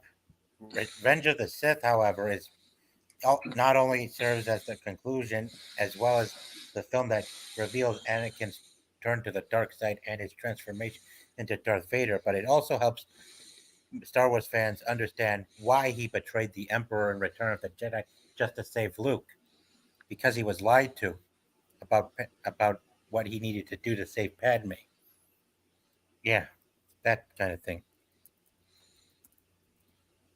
I'm sure if we work together, we can discover the secret. Yeah, yeah, Yeah. yeah. Anakin couldn't control much of the visions he was having in his dreams and Have stuff. you ever heard of Darth Plagueis the Wise? Yeah, Darth Plagueis the Wise, my ass. Laugh my ass off. You won't win. Darth Vader will be powerful than either of us. Yeah, I don't know, man. Plagueis just got evicted from his cave, dude. It's gonna be rough for that guy. Yeah. Man, he basically was just peeping Tom right there. Dude, when you Like, lose your are these two gonna hook you're up? down bad. What was that? I said, basically, are these guys going to hook up or not? Like, I don't know. I'm just going to sit here and watch like a peeping Tom. Just gooning in that cave all day, thinking about lesbian space witches. Yeah. Yeah, of course.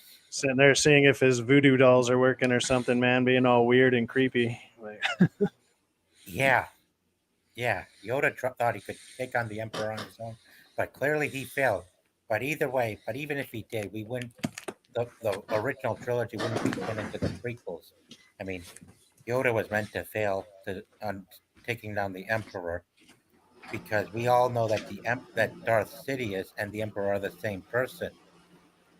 Yeah, and Ian McDiarmid was one of the many talents from the original trilogy to come back to reprise his role in the prequels. And boy, his role in the movie of turning Anakin to the dark side definitely got him an award at the after for his performance in the movie, didn't it? Yeah. He got an award for that? Yeah, Ian McDiarmid got an award for playing Darth Sidious in Star Wars Episode 3 Revenge of the Sith as best villain of the year. Best Oh, movie villain of the kick year. ass. Yep. Yeah. And here is Vader from Revenge of the Sith. After his defeat by Obi-Wan, his first defeat by Obi-Wan and Mustafar. First defeat. Yeah. Yeah, he had his leg chopped off on the field and ended up getting burned by lava. Obi-Wan had the high ground. Shouldn't have tried it. Yeah, he sure did. It's over, Anakin! Mm-hmm.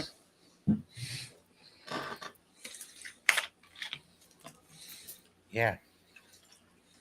Where is Padme? Yep. Oh, man. And that was the slow, like right next to that photo.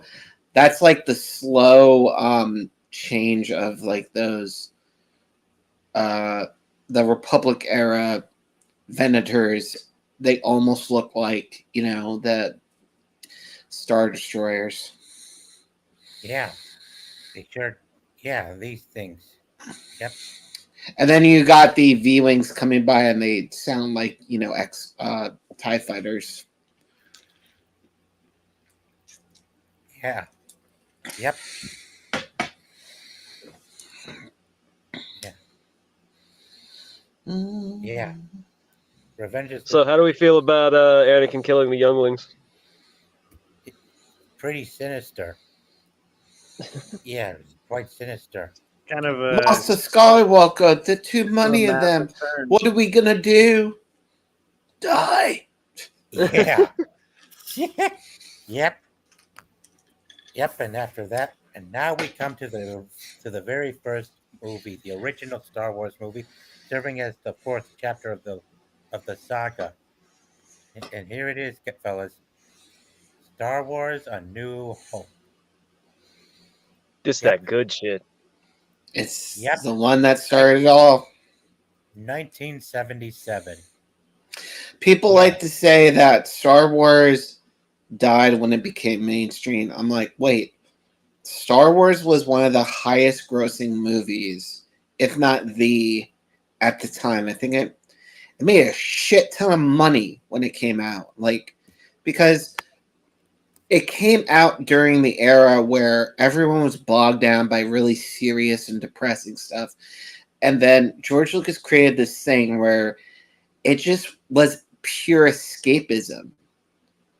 And I'm just like, It also kicked open the door for like sci-fi fantasy to like start getting out there. So if anything, it might have been the cause of other things being able to be mainstream, because they wouldn't have got funding for like probably a lot of other stuff that came out afterwards. They're like, man, if a thing like Star Wars can do it, why not? Let's throw some money at it and see what happens. Yeah. Yeah. Darth Vader and the stormtroopers were quite iconic for being imperial. Have you Yeah. seen the behind the scenes stuff where they had the person that was doing the Darth Vader, like in the the suit. He was an Irish guy, and he's just like, "You're part of the Rebel Alliance, and you're a traitor. Take her away." Yeah, he was really furious. Yeah. Yep. And then they had to hire what's his name? You mean this guy here in the picture that he's choking? No. So in the original movie, they had a guy in the suit, but the thing was, the guy was Irish, and Oh, that's when. and so they had to get James Earl Jones to do the voice because Yeah. his voice was not menacing enough. Yeah, and yeah, same It's a reason good why they choice. yeah, it's the same reason they had Ray Park, and it's the same reason they had Peter Sarah Fairwitz act as the voice of Darth Maul, while Ray Park did the physical portrayal of the character in Phantom Menace. Now, do you know this fun fact? In every of the original trilogy of when you see Darth Vader, every movie, his suit is not the same. Really? How so? There's subtle details on each suit, even including the Revenge of the Sith. There's very subtle details on the suit that they changed. Wow. So, Wow. Yep. Much of the first part of the, as we all know, much of the first part of Star Wars Episode 4: A New Hope was focused on these two droids. Yeah, which I found quite interesting when I started getting into the gig of Star Wars down when I used to live in Raleigh back in the mid '90s. Yeah, R2D2 and 3PO were wandering around the dune seas of Tatooine, looking for help and refuge, only to be taken by Jawas later on. But they were later bought out by Luke and his uncle Erwin, and and Irwin? well, Owen. Owen, yeah. I'm Steve Irwin. And funny enough, they had to have someone who was who had dwarfism operating the interior of R2D2. Tommy Baker, I want to say his name is. Yeah. Yeah, you think so? Yeah. Who died a little while ago. Which is sad. Well, I mean, he was an older gentleman, I imagine, but you know, it's pretty incredible. He brought to life one of the most iconic, you know, droids or robots in R2D2. Surprised he didn't get cooked alive in that little droid out there, man, being on the desert and shit. Kenny Baker. Kenny Baker was 81 and he died in 2016. Oh Yeah. man. Whoa. So, yeah. Yeah, those Yeah. desert scenes must have been a bitch. Well, I mean, they were a bitch for everyone. Like, if you watch the making of the saga, like, the people at 20th Century Fox, like, they gave Lucas every chance, but they were just like, they really thought the movie was going to flop. Yeah, it was all yeah. At first it was all planned as a bet. But heck, turned out to be it all turned out to be a bigger hit than they thought. Because just people wanted escapism at that time. Like, they didn't want to be bogged down by, like, this realistic, like, grungy, dirty stuff. And, you know, yeah. it's weird hearing some people say, like, you know, Steven Spielberg and, you know, George Lucas kind of ruined cinema and made it for kids. I'm just like, what the fuck are you talking about? Yeah, get Like, the fuck out of here, you dumb ass critic, I'd say. Yeah, you make a good point, Frostfang. Yeah, they really didn't understand what the audiences actually wanted back then because they were getting fed up with the Cold War that was going on and the fact that our government's been lying us into, well, you know what I mean. They lied us into so many wars and it's been pissing people off.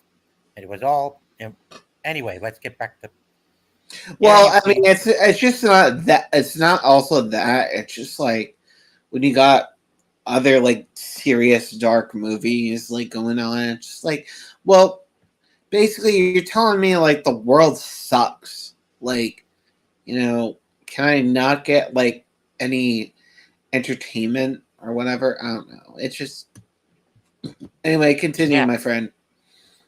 sure thing. Yeah. Yeah. Yes. Yeah, of course. Anyway, here we are. Here we are. Here we are. We enter the scene where Luke is. I'm sorry, guys. Here we get to the scene where Obi-Wan trains Luke for the first time when he gives him his father's lightsaber. Kind of tells him a white lie that his father was killed by Vader before Vader himself told Luke in Empire Just a Strikes Back. little white lie. Yeah, a little white lie indeed, from a certain point of view. Well, Yeah, I mean, he wanted him to defeat Vader. I mean, Vader by this point was irredeemable by Obi-Wan standards. yeah, but not by his own son's standards. After he learned the truth, and yeah, yeah, of course. I mean, Obi-Wan suffered a lot of crap. I mean, basically, he realized his entire order was near extinction. And, basically,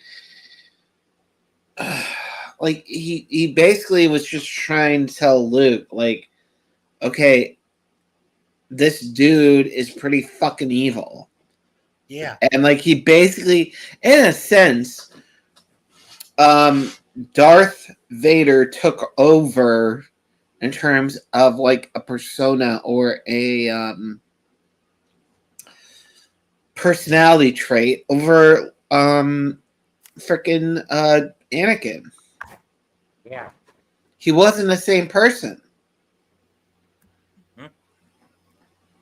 Yeah, of course. So he was in a sense correct from a certain point of view, but at the same time it's just like, well, yeah, because he's basically lost all of his humanity. Yeah, He was willing to kill his own wife.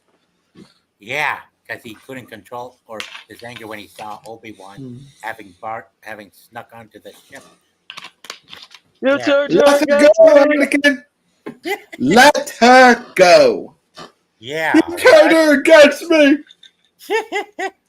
Anyway, guys, we also later on in the movie, in the first half of the movie, after Luke's uncle and aunt got killed by the Imperials, he and Obi-Wan go with R2 and 3PO to Mos Eisley, where they meet the smuggler Han Solo, Harrison Ford, and the Wookiee named Chewbacca, or Chewie for short. Yeah, where they had to make a deal on whether or not they can get them over to Alderaan, the planet that Leia grew up on after she was escorted from Polis Massa. Yeah. And now that Holy fuck was Harrison Ford young then.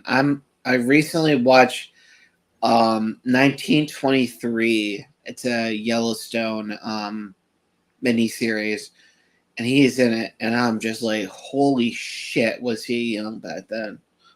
Like, Mhm.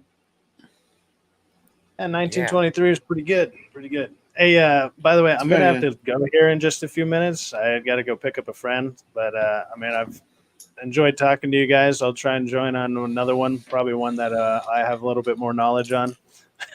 Thank you, Cypex. Take care. Yeah, guys. man.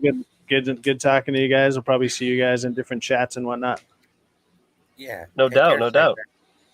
Cypex. Bye, All right, man. Cypex. You guys have a good night. Enjoy it. You You too, too. dog. Peace. Yep. just the three of us now. Now, as soon as they took off from the Tatooine, we come to the Death Star. Yeah, the largest of any super weapon you would ever make.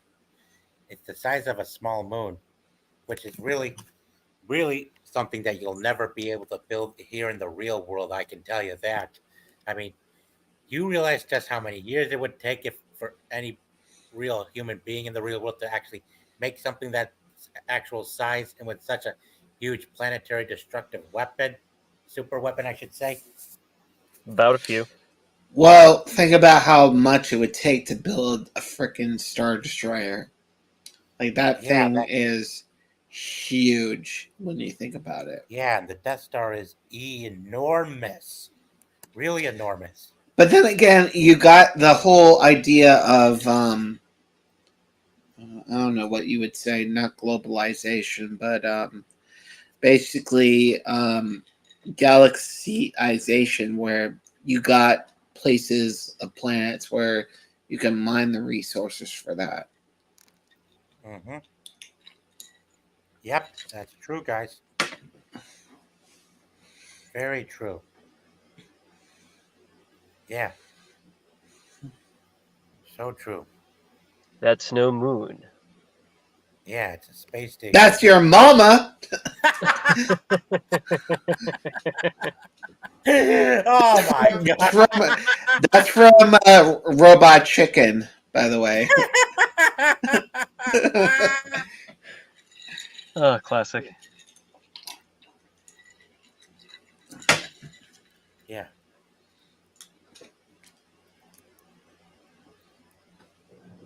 Yeah.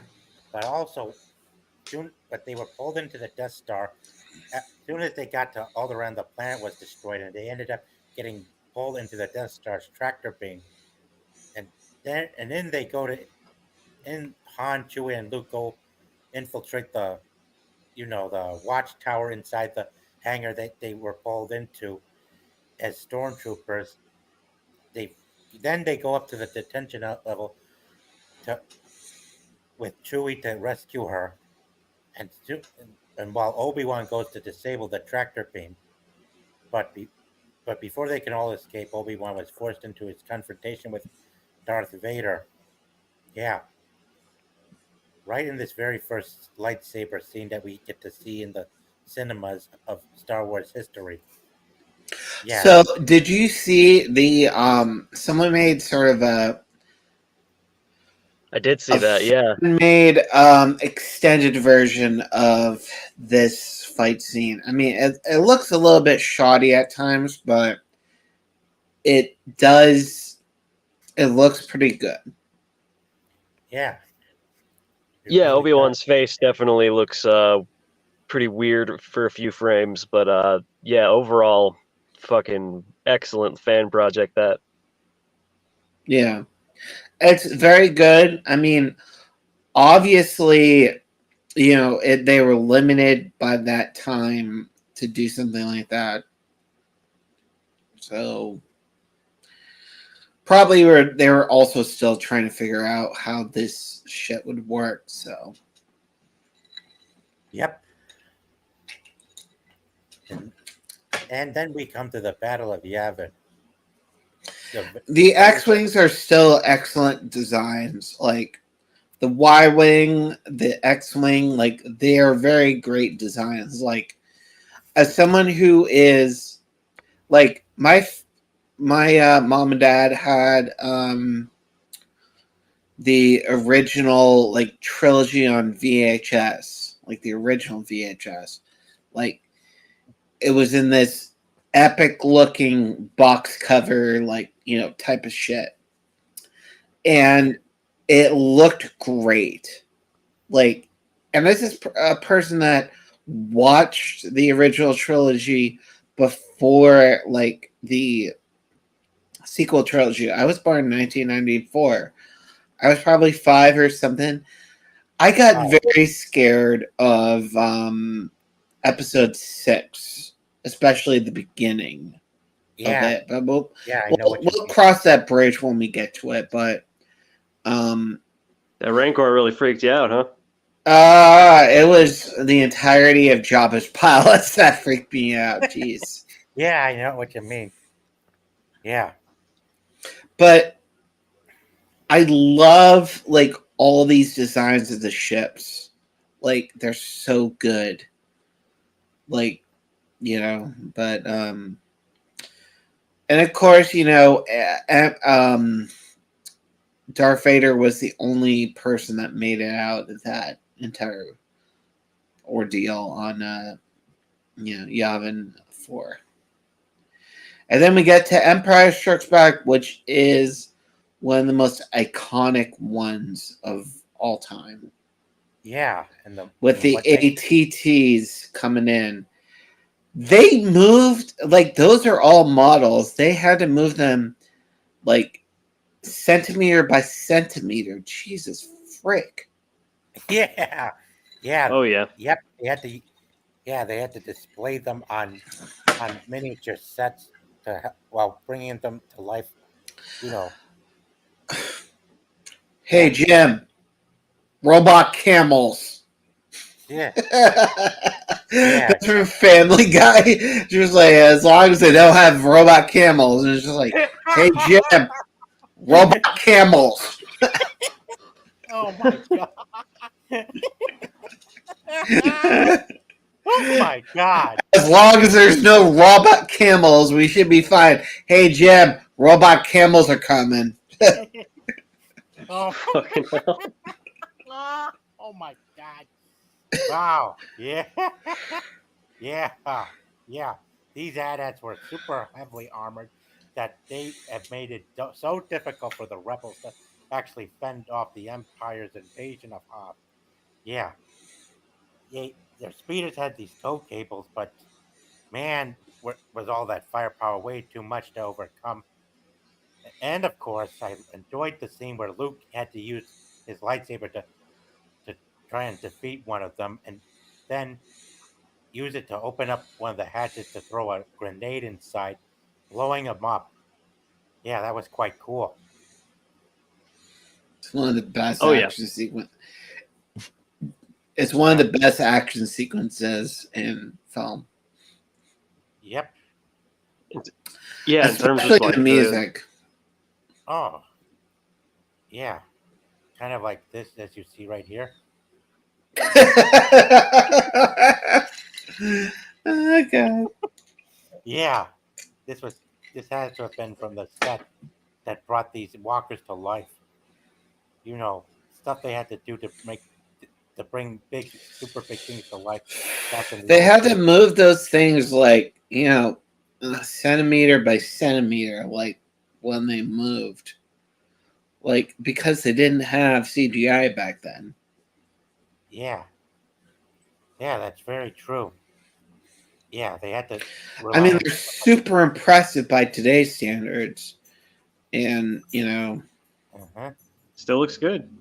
it Yep. still looks really good. I mean, obviously, sometimes when you're watching it, like, in space, like with the ships and whatever, it's just like, okay, sometimes they can tell it's a little bit on a green screen, but it still looks really good. Yeah. And as soon as they escaped, Han, Leia, Chewie, and Greef ended up being chased by so many fighters and the Star Destroyers. Yeah, they were on the run inside the Millennium Falcon. And then they had to hide within the asteroid, which Yeah. they met that giant worm. A friend of mine, when I was young, had this entire encyclopedia book of all the creatures from the up to the original trilogy to the first episode 1. They had all the creatures in it, like that, were on those planets, and they talked about this one. It implants itself on like an asteroid, and then it just makes its home there. Yeah, that's a good point. Yeah, that's a good point, Frostfang. But while while Han, Leia, and Chewie were being chased by those things, Luke goes to Dagobah, and who does he meet on Dagobah that plays coy with him, like he was some kind of funny thing? Mhm. Judge me by my size, Junior. Yoda. Yep, Yoda. Yeah, he was funny back then in the Empire Strikes Back, but fast forward to it or rewind to Attack of the Clones, he was more serious looking when coming. Well, I mean, if you're alone on a planet like that, you would go a little bit loopy, wouldn't you? Yeah, I hear ya. Father? Oh, to the fat Yeah, Met him Yoda in a thought he swamp down in Dagobah, where it bubbles all the time like a giant carbonated soda. yeah, yeah. Yoda hoped. Yeah, that, Yoda. yeah. Yoda hoped that Luke would maintain patience, but he had to reveal him. He had to give in to reveal himself when he didn't sense any patience in Luke. Before Obi-Wan came in with his echoey voice to let him know that he would learn patience. Yeah, yeah. That Meet you in the kitchen, I must, to talk about this. Yep. God. And that was from the Collider movie talk. That was the only one thing that was funny. Meet you in the kitchen, I must. Ben Kenobi for this. Mm-hmm. Yeah, but after training him, He will learn, Purchase. Shut up! He's too old. Mm-hmm. Yeah. Clearly, Luke didn't. Clearly, after some courses of training, Luke ended up using the Force while standing upside down to sense that his friends were in danger. Yeah, but it was mostly a trap that Vader had set to lure him over to Bespin, and there they begin their first duel. Yeah, just when Luke was still under the impression that Vader murdered his father. Yeah, he was determined to go after him while saving his friends at the same time. Yeah, they first fought in this car in the Karba freezing chamber that put Han Solo into carbon before he was taken by Boba Fett back to Tatooine over to Jabba for not coming back in time to repay his debt.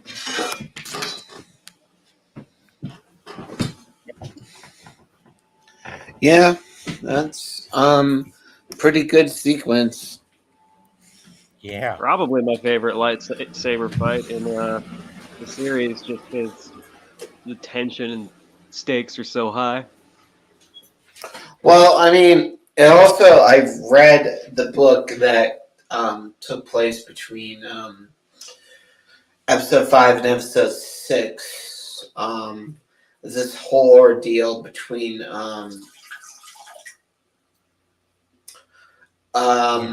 Black Sun and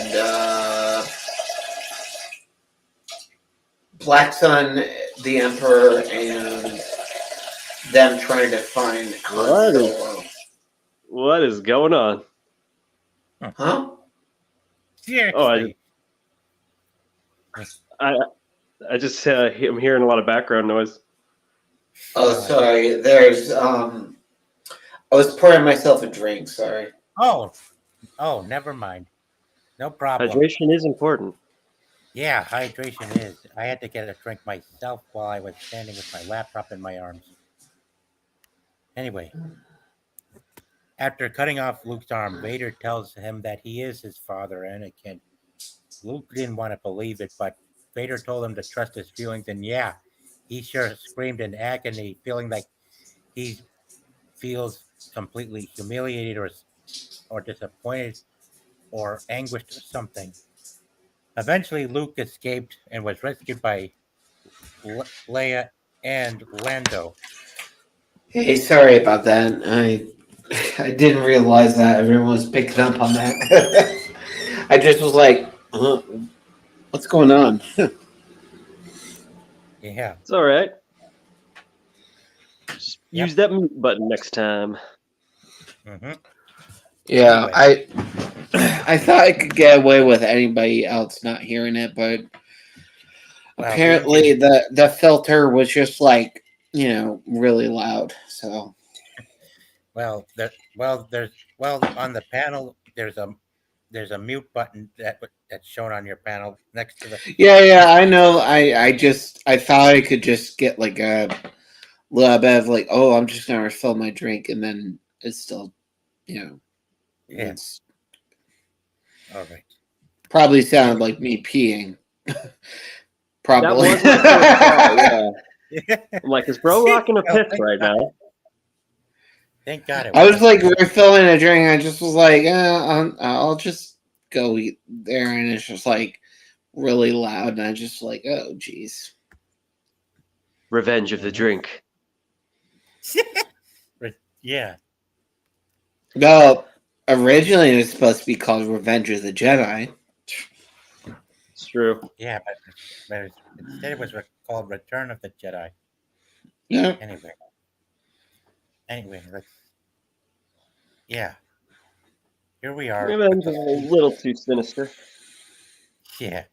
And here we are. So, are we skipping the whole Jabba's palace thing, or?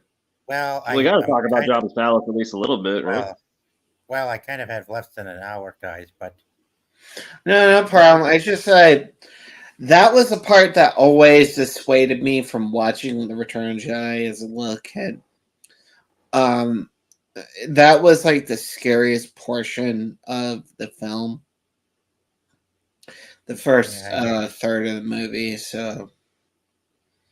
But those speeder bikes were cool.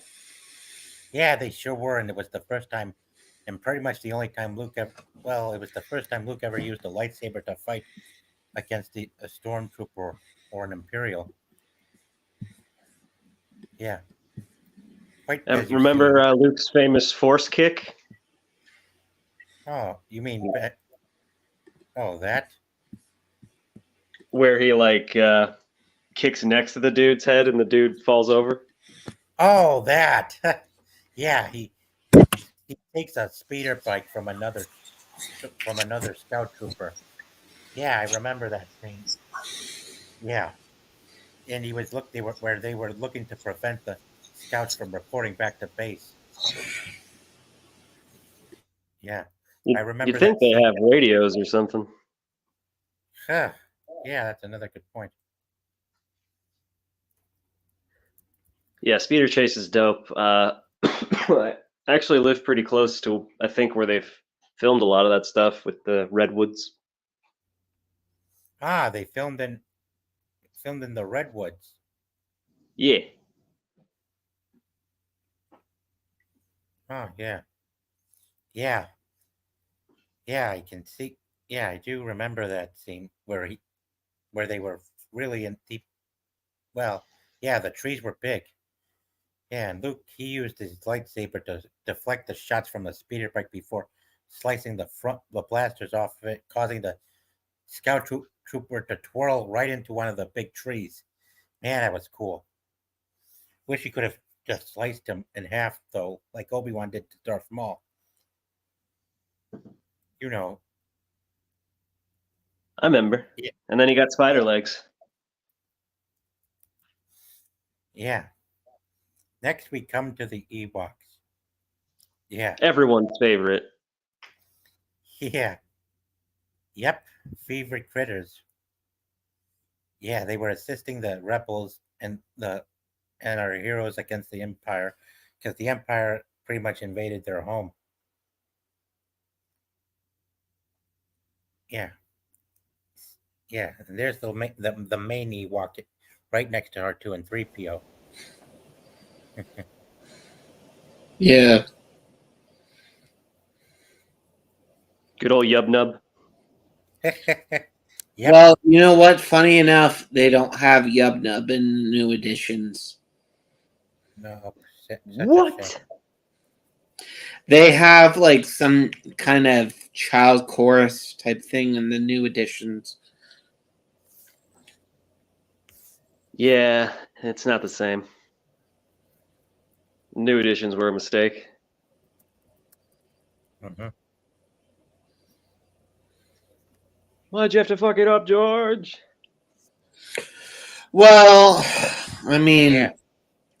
he's Yeah, and better here's than, you know, than.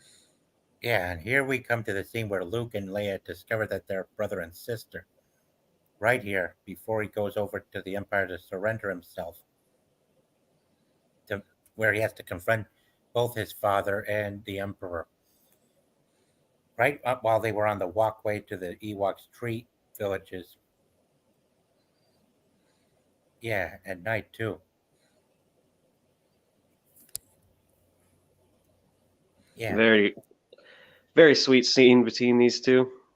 yeah, it was yeah, a scene of honesty. Yeah, yeah, Wish I could come with you. No, you don't. Good stuff.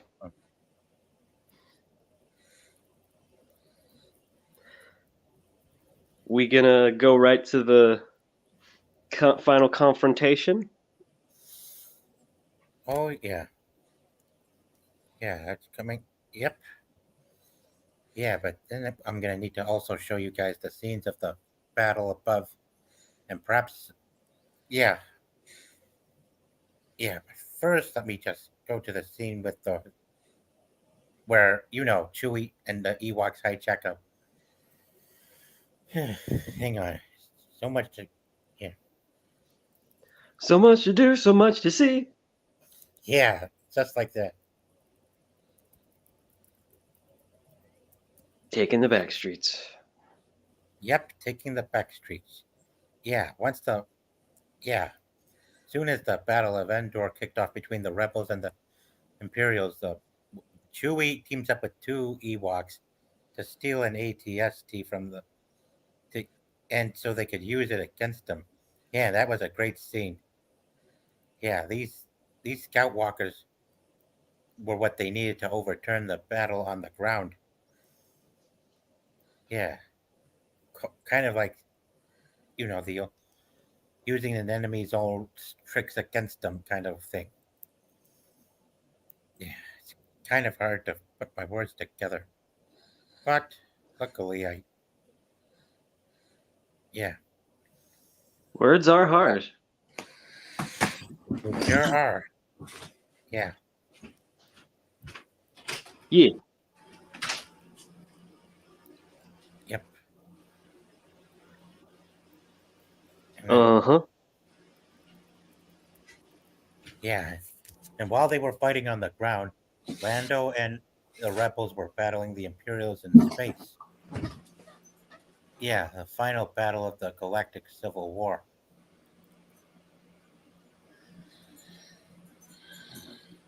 Yeah, Well, no one has said it yet, so I guess I should. It's a trap!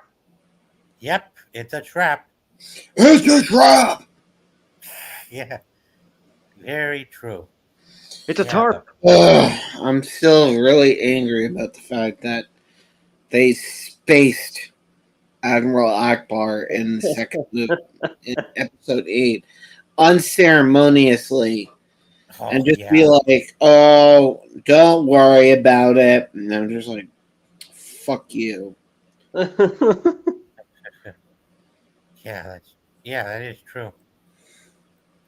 Akbar deserved better. Yeah, I know.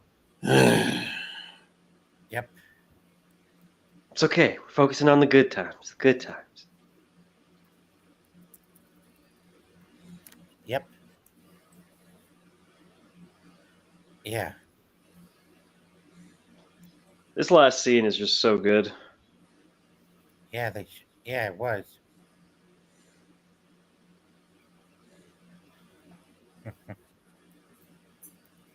Yep, it sure was. Yeah, Vader getting hang on. booted down the staircase. Pretty hilarious. But Yeah, yep, yeah, that's true. Yeah, just limited on time, guys. I'm almost out of storage. So I'm looking to get as best I can to present to our stream tonight. And here we are. Luke and Vader fighting each other in the last lightsaber duel of the original trilogy, right in the second Death Star within the Emperor's throne room. Son versus the father, father versus the son. Yeah, and Luke was trying to maintain his morality just before his before Vader started to get deeper into his mind, threatening to go after Leia. And then we all see how the battle, the the duel between them ends. Right. The pop off. Yep.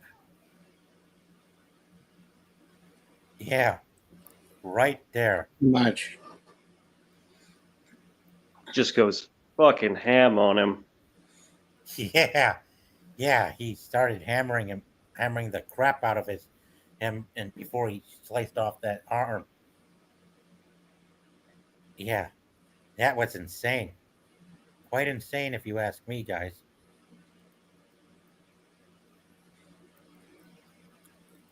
Insane in the membrane. And of course, Creamy Sheev starts doing his whole spiel about like, take his place at my side.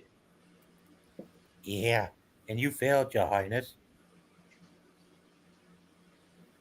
Yep. I think that's probably my favorite scene, just in the whole franchise.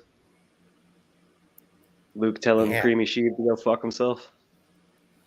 Yeah. I am a Jedi like my father before me. Mm-hmm. Yep. Yeah. Yeah, this very scene. Yeah. Vader, having come to his realization that he's been lied to, had to react quickly to stop the Emperor from killing his son. Yeah. The fact they added in that no in the new edition is so fucking embarrassing. It's so much Yeah. more powerful when he just says nothing. Very true. Yeah, very true.